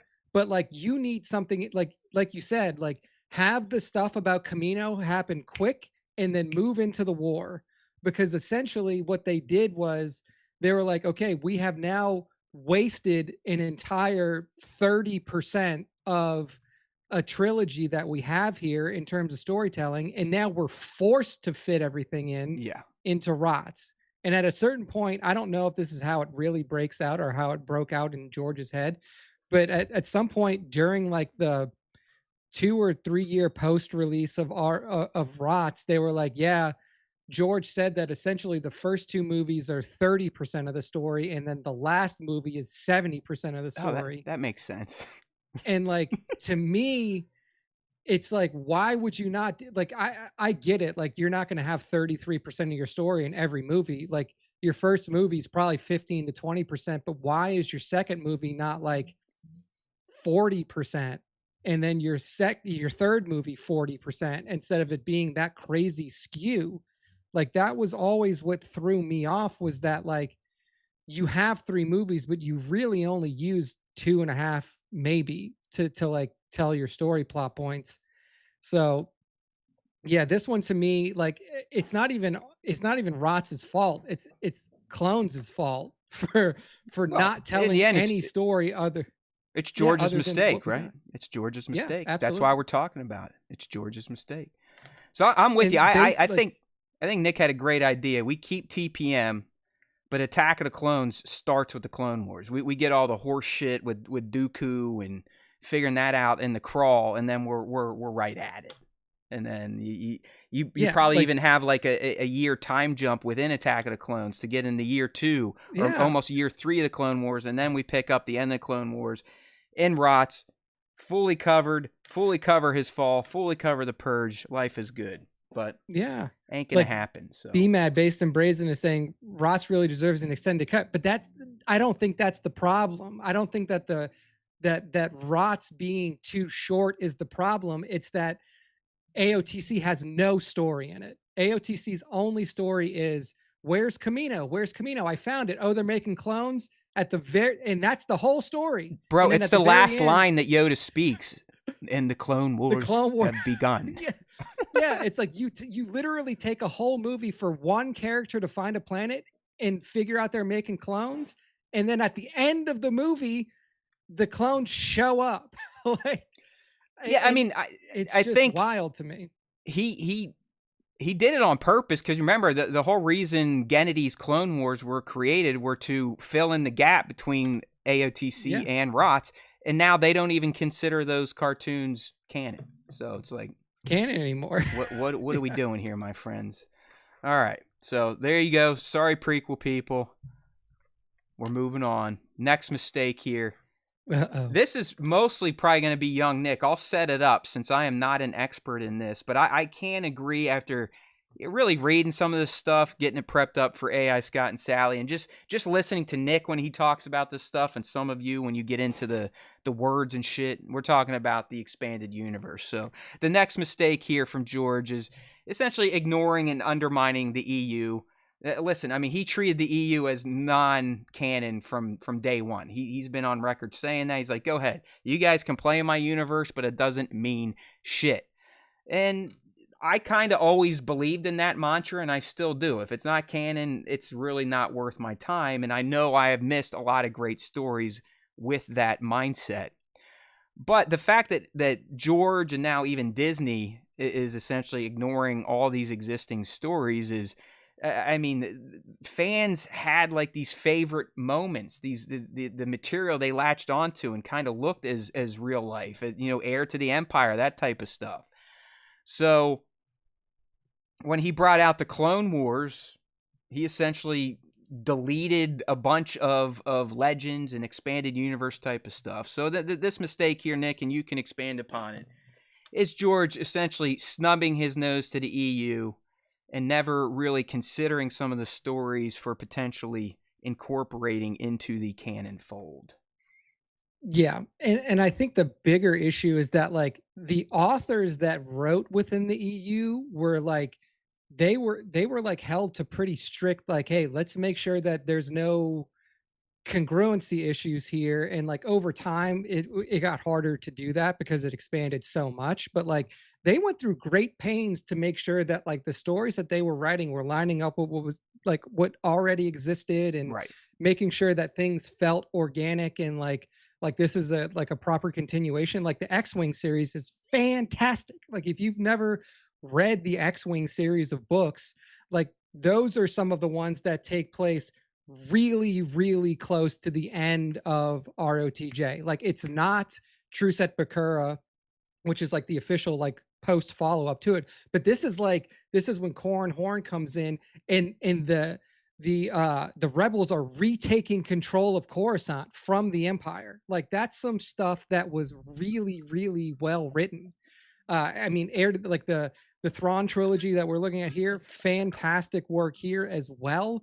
Like, and I think what it was, and like to a certain degree, like they have like even Disney's been like, okay, like maybe there's some mistakes here, because they essentially had Timothy Zahn come back and rewrite them and just remake those canon.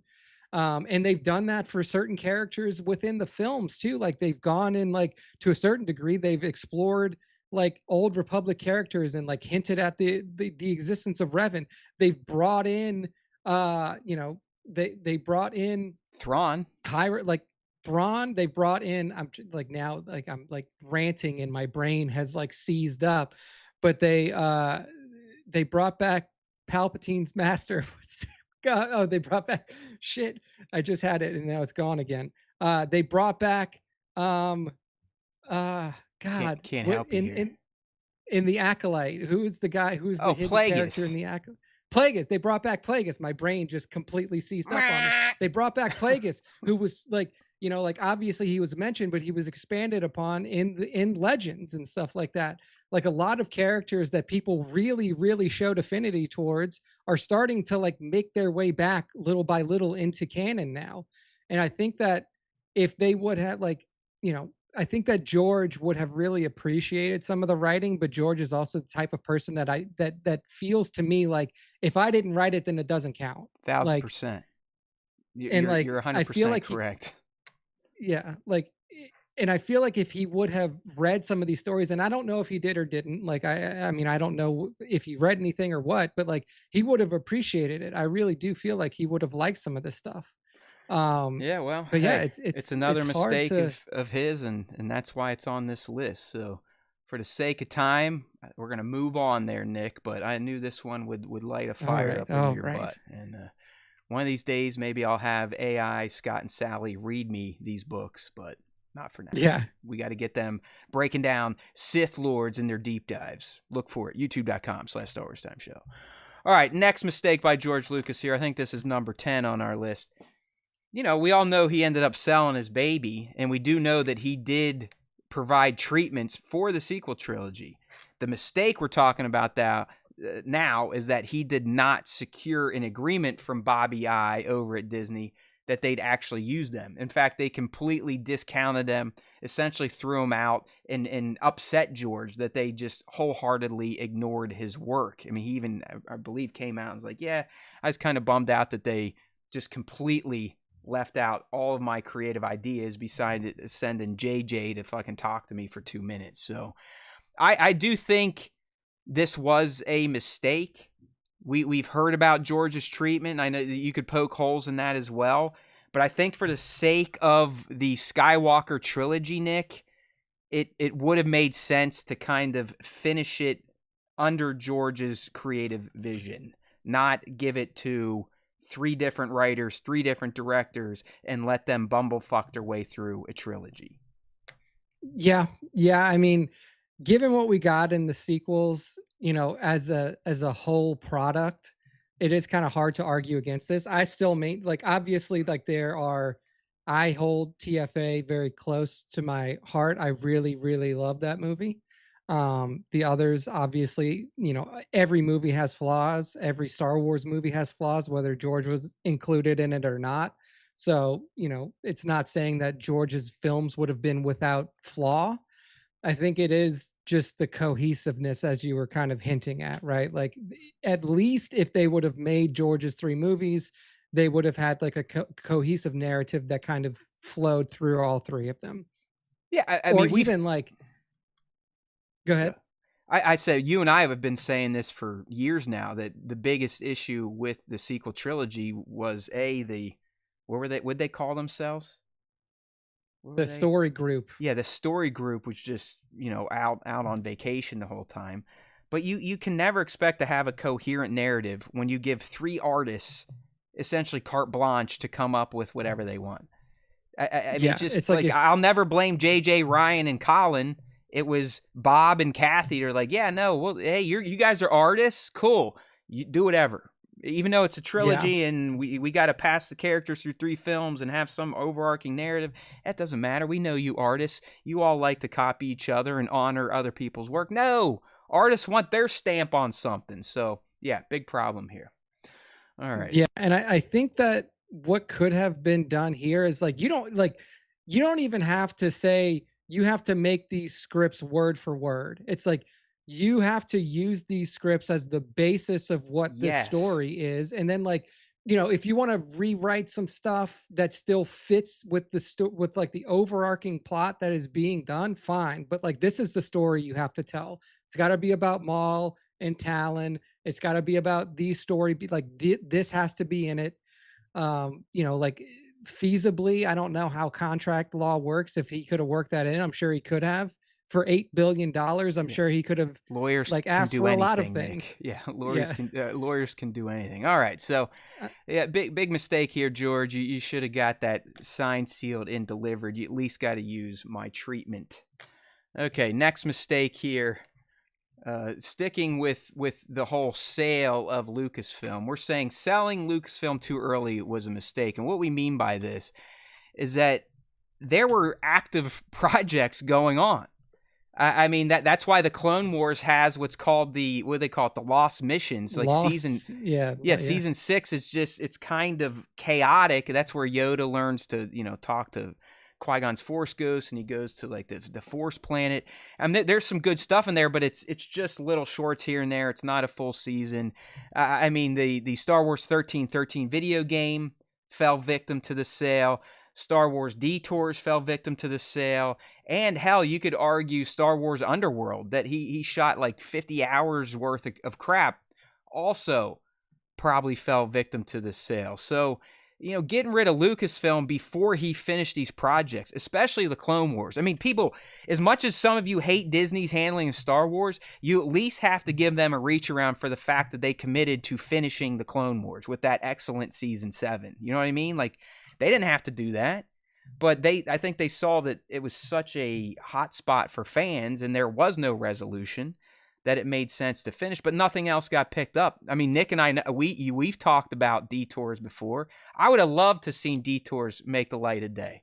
I mean, it was like, kind of slapsticky. Was it claymation or was it just like chibi style? Yeah, it was like chibi style animation. Yeah, it almost looked like reminiscent of Clone War style, but if you just chibied everything down. Yeah, it just was fun. I mean, it was Star Wars making fun of itself. I mean, it was almost Robot Chicken level of humor, probably not as adult oriented. So because he sold it without these being completed, most of them were just killed and fans were teased and never got a payoff. At least Clone Wars did, but this was a mistake. Yeah, I agree. I think that specifically with Detours, like that was something that was like a passion project. It felt like Robot Chicken because Seth Green was the guy that was leading it. Like he was one of the, correct. I think it was Seth Green and then his writing partner were the ones that were developing the show. So it had that fun feel to it. But yeah, I mean, not having completion on Underworld, which was the first live action version of a Star Wars TV show that George was trying to get made. Like that was definitely a problem. I think that, what League said was, there are documentaries out there available now that you can watch that basically Lucas says like he was just tired of the fan base and all the hate that it was getting. So he was just like, you know what, fuck it, I'm just gonna sell this thing and get it off my plate.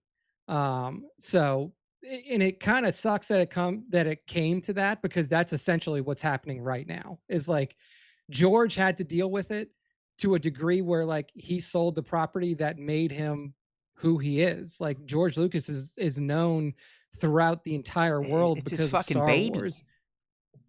Yeah, and like he sold it because it got to a point to where like he was constantly being inundated with fan hate and everything that comes along with it. And like that's awful because that's happening now. It's happening now. Same thing where it's just like, and look what's happened, Nick, because of it. Where'd all these movies go that we've gone? I mean, literally the whole Disney's plan was fundamentally changed after TLJ and Solo due to the outpouring of hate. All right, just to keep us on schedule, next mistake from George Lucas.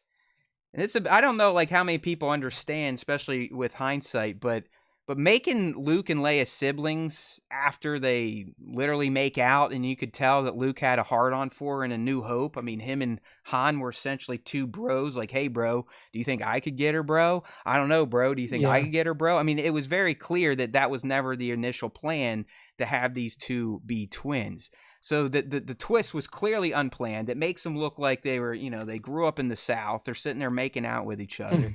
It adds a lot of awkwardness that you wouldn't have needed if this was always the deal. So the retcon, with hindsight, does feel kind of clumsy, and it completely undermines the dynamics of Luke, Han, and Leia in the first movie. I mean, Nick, he even maintained the competition between Han and Luke through Return of the Jedi. Remember at the end, Yeah. when Leia's sitting there Leia and smiling, Han, they yeah. won. Han's like, all right, I get it. He won. His dick's bigger than mine. He did just fucking take out the Emperor himself, so I'm sure you're gonna want to go sleep with him.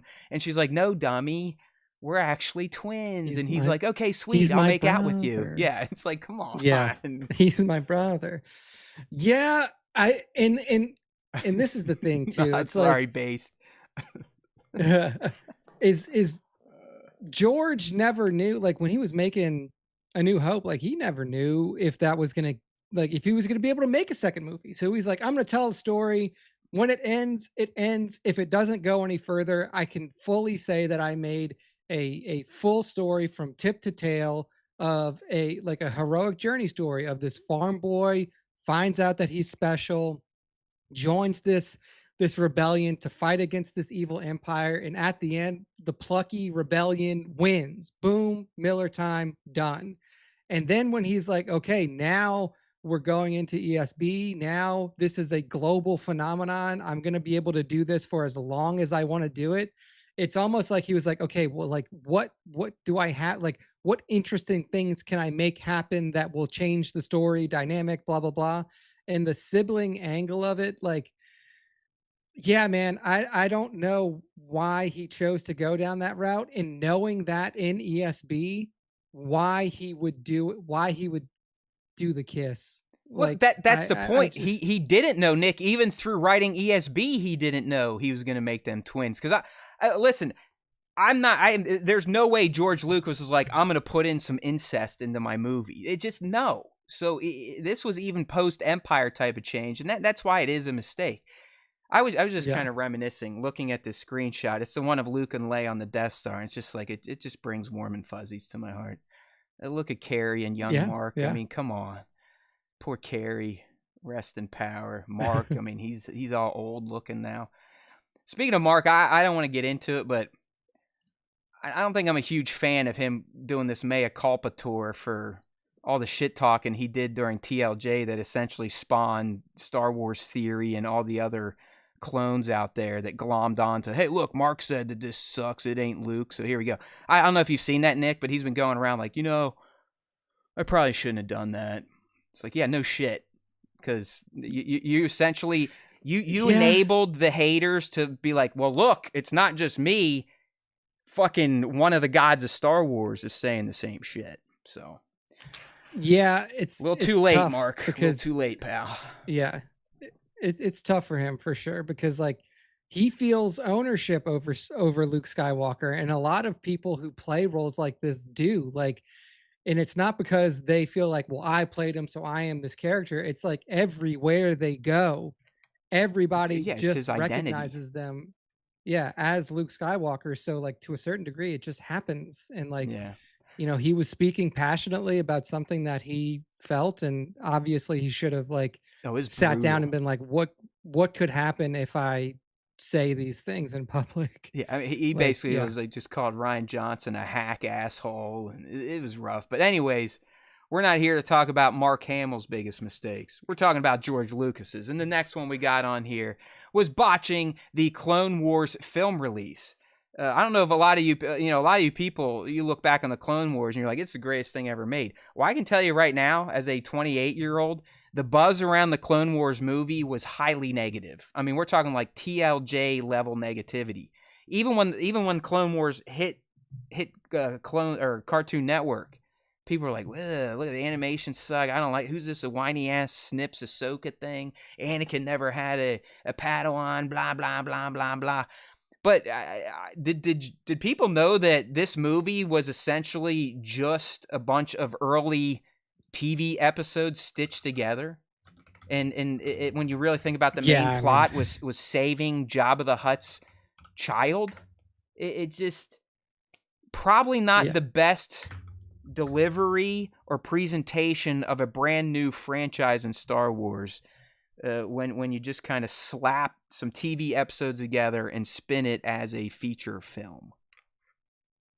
Yeah. I mean, fun story about this. I actually saw this in like, the preview showings with Phil, my friend who watches the show and submits questions. Like we got to go see it in theaters together.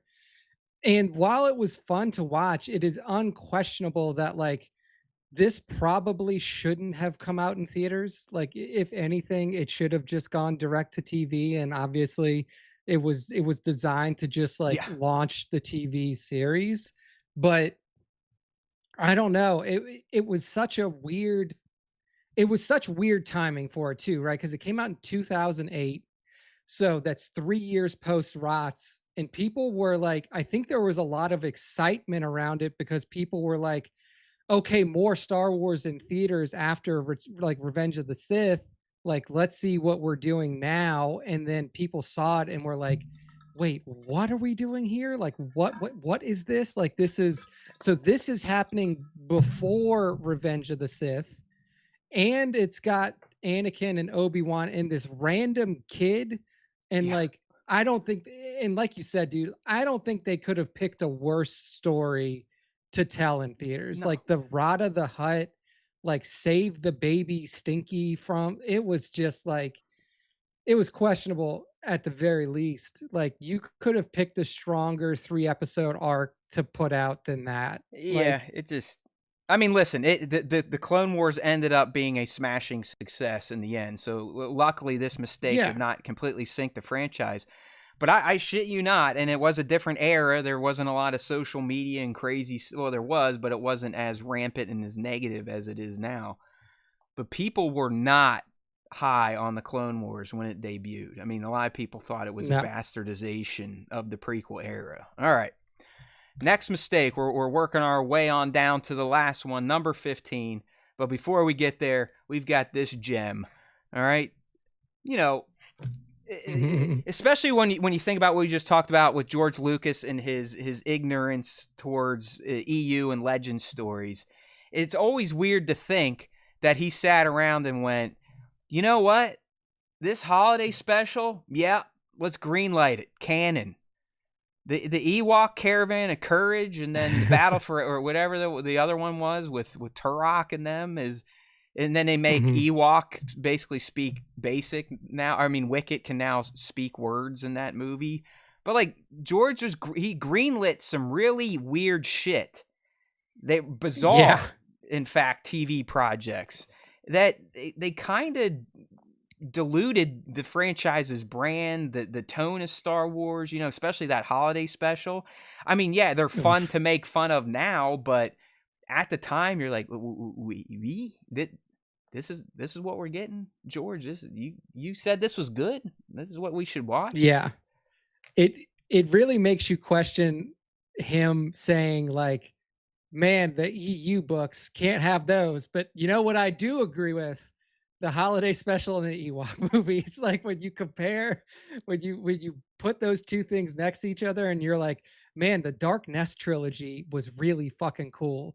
But George Lucas just seems like he likes the holiday special better. I don't know Yeah, why. no. Let's go visit Chewbacca's family and see them in their red robes and have little Yeah. goofy circus performers. I mean, even the Life Chewbacca, Day. like his relatives, Chewbacca's relatives, they didn't even spend the money to make them good costumes like Peter Mayhew got to No, wear. dude, they look like they were like ripped off Planet of the Apes costumes that they Yeah, just kind of like put more hair on or or like Chuck whatever. E. Cheese animatronics. I mean, they just Yeah, weren't dude, good at all. So it yeah, was bad. It was bad. based. They actually they did get Hamill to show up at Bro, the holiday special. Mark, I mean, all of them did. Yeah, Mark, Carey, and Harrison were all there. And I'll tell you this: like, they all look way different than they do in the movies. But Mark looks like they painted him with some lacquer and glitter or some stuff. Like he oh yeah, looks so weird. Yeah, dude, it's strange to me. I don't know if he was like, I don't know how much more legs this Star Wars thing has, so I got yeah. to get Let's my do money it. while I can. Like it honestly felt uh, like a cash grab to a certain degree. But geez, dude, like hey, yeah, those are questionable at the very in best. the end, it came back in Skeleton Crew. You know, it was honored in Skeleton Crew with Neil's little family watching the holiday special circus or whatever that they were watching way back in the 70s. So it's yeah, definitely a mistake here, George. Maybe you should have considered some of those legend stories for TV back in the day instead of this stuff. All right, and last but certainly not least, mistake that George Lucas made while he was in charge of Star Wars: midichlorians. All right, so somehow they're not even touched upon. Wise Obi-Wan never speaks about it. You know, he just talks about how the Force surrounds us and it's everywhere, just like Yoda did. You know, the Force is just it's out there in the ether. I think after watching the original trilogy, most of us looked at the Force as almost like matter, atoms. It was everywhere. It was in me. It was in that. But no, when it comes time to finally explain why Anakin Skywalker was the chosen one, or why he was identified as the chosen one, we had to get very scientific and introduce microscopic organisms that live in symbiosis with their carrier to give them their force quotient. You know, how much force can they force depends on their level of midichlorians. And yeah, it's just, I know it's canon, and it's now been turned into the whole M count thing that we've seen in the Bad Batch, and I think even Acolyte called it M count. So yeah, dude. You know, even series that came, even shows that are set before we learned what midichlorians are, they're like, no, we're not going to talk about these living microscopic organisms. We're just going to say it's someone's M count, like it's their, you know, their white blood cell level. So Nick, yeah, midichlorians a bit of a stumble. Yeah, I don't understand. Like, this is a story beat where I look at it and I just can't understand why he felt like it was necessary. Some of the stuff I get, like a lot of the stuff that's in the or prequels, I get it. Like, you're setting up the galactic playground at the time with the trade disputes, stuff like that. Like, you're giving story that's necessary for context to what's going on in the galaxy and how all this kind of comes about. But the midichlorian stuff to me was just like, what? Like, why do you need a way to quantify like how much force somebody has? And I guess the only reasonable explanation is like, if there are literally like Jedi out there recruiting people, like trying to find force sensitive people, like give them some way to be able to tell if somebody's forced up or not. Like, blood test, easy, like go around to these different little villages and stuff like that. Everybody come up. All right. It's almost like a diabetes test. Like, give me your blood. Boom. What do you got? What's your M count? We saw it in Acolyte. Get the fuck out of here. Yeah. We saw it in Acolyte. And it's just like, to me, it's a story better told if like you're a Jedi like Qui-Gon Jinn and you just go off of feeling, right? Like, because they could always feel it. Like, that was the whole refrain in the OT. I can sense the force in you. Yes. Like, that was how they always could tell, is that they could sense it. Other Jedi could sense how powerful somebody else was. You didn't need to say like, let me check your blood, bro. Like, Obi-Wan Kenobi didn't go up to Luke Skywalker and be like, hey, can you put your finger out so I can test your M count and make sure? Like, I know you're his son, Master, but still. His readings are off the chart, even more than Master Yoda. It's like, oh, yeah, okay, it's cool. And yeah, I think at this point, like, it's clearly like we're trying to like retcon this and like make it to where it's not as obtrusive as it was. But M count. But that was one of the ones where George was definitely like high, and he was just like, what if like little force bugs just like lived in your body, bro? Yeah, I always envision them. They're like mitochondria or something, just fucking little amoebas in there floating around. They're like, just floating around. No big deal.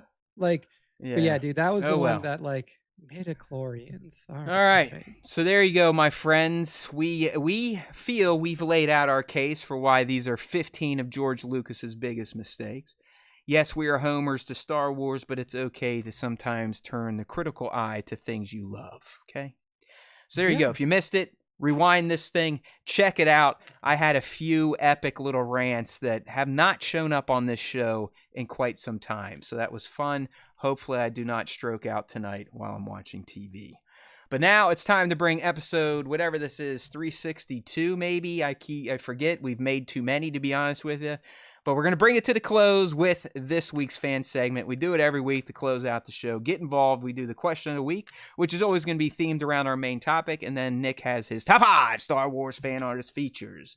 So let me go ahead and get some screens moved around on the stream. There's one of those, one of these. And let's see what the fans had to say about this week's question, Nick, which is, what is George Lucas's biggest mistake when it comes to his handling of Star Wars? All right. The first response up is Bat2797_studios on Instagram. He says, Star Wars and Lucas are far from perfect. I can't think of a glaring mistake that doesn't make it what it is. All is as the Force wills. So Bat wouldn't change anything. I had to reply like that one. I had to reply in chat. I have never done that, but I had to. That is very Homerish, Bat. Like, come on. I think we laid out some good mistakes. I know you're a little late here. You're enjoying yourself, some libations and possibly some nature. So kudos to you and your upcoming birthday. But I think we made a great case for there's some glaring mistakes that George made. All right, next up. I'm not sure what happened to Johnny here. Hopefully he's all right, but go ahead and read what he started. Yeah. Johnny got kidnapped in the middle of his like I do. response. Bat, can you check on Johnny for us? I think maybe you guys live around each other, or maybe Nova does. We need a welfare check on Johnny. Yeah. So Johnny Osage says his biggest mistake is that he didn't. Yes. And that's a really introspective one. That is deep, man. You can be like, man, that he didn't. You know what? Maybe he just did it, Nick. He just didn't. Yeah, he just did. He just didn't. He just didn't. He just did. So good stuff there from Johnny. Everybody, after the podcast is over, go think about that a little bit and think about what he didn't. Those are my biggest mistakes too. I just didn't. Like literally, I just didn't. Yeah. Yeah. Hey, what up there, Cream Pie Lars? All right. Next up, we got Tones 1138. He says he sold it. Granted, we would probably never have the likes of Andor, Rogue One, The Mandalorian, but I would have loved to see where he went with his proposed sequel trilogy. Yeah, there you go. Yeah. Yeah. I mean, that's the hard part about this, right? Is like all things pointed to George was never going to touch Star Wars again. But who knows? Like maybe maybe now 20 years later from Rots with no Star Wars other than Clone Wars, he would have been like, you know what? Like maybe I'll just take another crack at it and see what happens. Like we never know if he would have come back around to it. It was almost exactly 20 years from when when A&H released is when he started working on TPM. I mean, probably even before that, like 97, 90, that area. Who knows? But yeah, I wish Tones was here. Like I in our Instagram feed now, some of my favorite reels are UK boot sales. You know what those are? Not like boots, but like they call trunks boots. So it's just people that so park it's like their people cars. selling stuff out of their trunk. And this guy just goes around and buys shit and then resells it and tells how much he resold it on eBay for. It's good stuff, dude. But I want to go to a boot sale because I got a lot of stupid shit to start getting rid of. All right, go ahead, Nick. This is BMAD's IG alter ego, I think. All right, BMAD's IG alter ego. Here we go. So BMAD says, not green lightning KOTOR 3, or not green lighting KOTOR 3, making KOTOR canon and not giving the Boba Fett story we deserved. So I don't know how the KOTOR 3 thing went down. I don't know if he was like, I mean, ultimately, I do know somebody that worked on Star Wars: The Old Republic MMO at BioWare, and they definitely were like, George essentially told us at a certain point that we can't use anything from his films. So he was very, very strict about like even Star Wars licensed products and in games using stuff from his properties. So it would not surprise me if he didn't greenlight KOTOR 3. But yeah, I mean the Boba Fett story, I don't think that he would have even touched that. Like I don't know how much interest he had in telling stories about Boba Fett. Like obviously there were like Boba Fett threads that came in Clone Wars at some point, but yeah, I don't know. This one's kind of hard to like really have a read on because I don't know how much involvement he had in the KOTOR stuff. And then last one here is from Phil. Phil says, not following through on the Darth Jar Jar storyline. At least we got it brought to life through Rebuild the Galaxy. There we you go. Yeah. Hey, Soup is cold. How you doing out there? What's wrong with wearing a Funko Pop T-shirt at my age? Please explain. I'd like to know that. Please explain. It's What just were you being ageist? You know how much money I've made off of Funko Pops? Probably more money than you've made this year.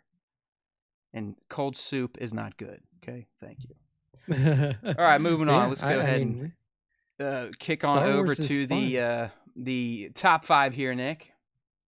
All right. I don't know if it's just me, but I am having trouble getting the top 5 to load. So let me try a different. Is our website broken? I don't know if it's the website or because like I can't even go to the Instagram account, instagram.com/Star Wars Time Show. We're about to lose Nick's internet here. Uh-oh, is that me? I don't know. Like I have the site up. They can see it. I'm not going to refresh it just in case the site is actually dead. So. All right. So I'll just look off of Matt's. Yeah. I'll look off of the YouTube live stream as everybody else is, but we are now moving into the top 5 Star Wars fan arts features of the week. So to get involved with that, make sure to follow us at StarWarsTime.show on Instagram and tag us in your Star Wars Instagram post. Add tag at StarWarsTime.show. That's how you get involved. And that is where I pick the top 5 from our tagged feed. So to start things off, we have Betty Ione SW on Instagram, and she is giving us an awesome shot of Luminara Unduli in Betty's like signature fashion. And Luminara looks like she just cut down a specialist B1 battle droid, but it may be her downfall. We do see a clone in the back creeping up on her. Is this the moment where Luminara gets killed? I just really love the look of this Luminara figure. Awesome looking stuff. And Betty definitely was able to bring some pop to it. Yeah, no, this one must be just now hitting people because I've seen Luminara show up in a lot of shots. And as always, Betty Ione, with their very, very unique style, has done her justice. I mean, she does look great there. And I like the clone in the background, adds a nice little touch. So make sure to follow Betty Ione _SW on Instagram. All right. Waiting for the scroll down and then I'll introduce the next one. All right, here you go. Here comes the scroll. Here it comes. I gotta wait for the. Oh yeah, YouTube League. You must have missed the early years of the live stream where we literally sit here for from 2:30 till like 6:30 or 7 East during the COVID days. It was insanity. All right, next up we got Visual Horizon toy photo, and Visual Horizon's giving us an awesome look at the 2 clone bros, and I call Ahsoka a bro. She's a clone bro. This is Anakin and Ahsoka here together fighting on the battlefield against some junkers. You can see B1s down in the background. Awesome explosions going off. And what are they doing? They're walking away from the explosions like cool people do, and they're fist bumping on the way out. That's the Anakin and Ahsoka that we all fell in love with. Awesome stuff here from Visual Horizon. Okay. That is true. I forget that I keep guys scrolling for you, but we always love Visual Horizon toy photo. Give them a follow on Instagram. There you go, Nick. Next one. All right. Next up, sorry, I don't know. I'm just glad you're still connected to the show because I did check. The site is loading, so who knows what's going on down there. Yeah, so it's just me. Weather's been bad, but Collectibles and Nat or Collectibles Nat on Instagram, they're giving us an awesome look at SM33 from Skeleton Crew. He says, I can't remember no Atten I mean, SM33 was definitely one of my favorite characters from that show. I love this setup that Collectibles Nat has on going on in the shot. Like it looks like it's straight from the Onyx Cinder. The pose on SM33 is awesome. Lighting and atmospheric effects all on point here from Collectibles Nat. Yeah, I'm like, I must have missed this one because I don't collect Black Series anymore. But you remember, I did snag the Skeleton Crew because I appreciate the franchise so much, and my way of commemorating that is wasting money on plastic toys. So I am missing Smee, yet Collectibles in that has them. So what's going on here? Where's my pre-order, Nick? But either way, Collectibles and that, all one word, which we appreciate. Great shot of SM33. It is a good looking figure, so hopefully mine comes at some point in time. Here's your next one, young Nick. All right. Anticipation. Who is it? Who could it be? Is it one of the people that we know, or is it a new one? It's Mando mugshots. Mando mugshots giving it. We've had a lot of really cool Tantive 4 shots coming through recently. So I don't know if there's been like some new dios or figures released that like fit into this scene very well. But what we're looking at, Mando underscore mugshots, gives us the awesome look at the Tantive 4 hallway scene. You see Vader and his stormtrooper bros walking through, taking out the rebellion soldiers that were waiting their arrival. I mean, great use of lens flare there on Vader's lightsaber. Great use of a diorama that like looks picture perfect to the Tantive 4 hallway. Posing the scene. Awesome stuff here all around from Mando mugshots. Yeah, good stuff. We're big fans of Mando mugshots over here. All the shots are always expertly posed, set up, and executed. You will not be disappointed in the follow. Mando underscore mugshots on Instagram. All right. That's right. Rippic Tan had a fantastic run last week with these. Nuclear Stitch, hello to you. Hello. Last one here. This is from Rippic underscore, 2 underscores for Rippic Tan on Instagram.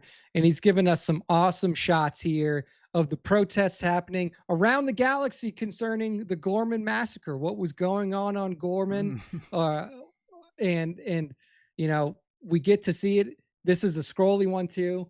So there's a lot of different shots here. Save the dream. No more lies.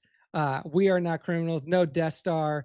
All this stuff happening during the Andor time period, which we just saw. Andor season 2, all these protests were happening galaxy wide for what was going on with the Empire, their overreach, their oppressive stance that they were taking towards the citizens of the galaxy, and people were out speaking their mind.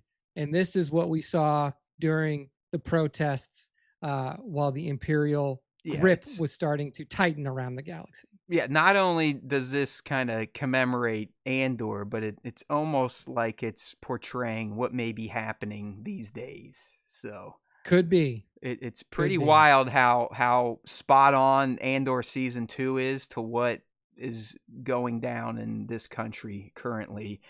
When you think Tony and team had to write that years ago before the election even took place. So hey, here we are, but this is some great stuff from Rippic underscore Tan over on IG. Got to be careful what I say these days, especially now that I just saw in my state the Senate passed a bill where they have control over evaluations for higher education teachers, and you should see the questions on it. It's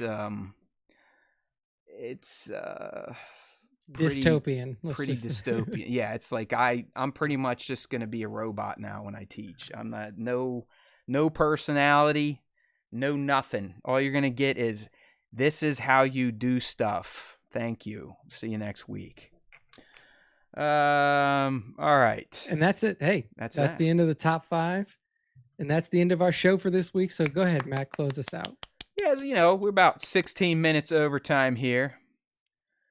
But it's okay. It was another great show. We went through and memorialized or critiqued George's 15 biggest mistakes. We reviewed Jurassic World Rebirth. We took questions from the fans. We reported on responses to questions from the fans. We do it all in the Star Wars Time show because there's always time for Star Wars Time. We even get people to come in here and try to piss on our parade. But we persist and we keep going because I'm an old guy that loves screaming at clouds about Star Wars, and Nick will be forever young, just like Rod Stewart used to sing. So don't forget, keep pumping up this old person show. All right? Talk about it, share it, comment on it. Maybe join the channel as a member if you're feeling like you want to donate a few bucks a month to the nonsense we put out every Wednesday, including clips from the show that come out every single day, sometimes multiple clips a day. We've got AI, Scott, and Sally ripping off some Sith legends, lore deep dives these days. There's always something to commemorate Star Wars on the Star Wars Time Show channel. So don't forget, there's always time for Star Wars Time, and if you listen to the Star Wars Time Show, the Force will be with you. Oh.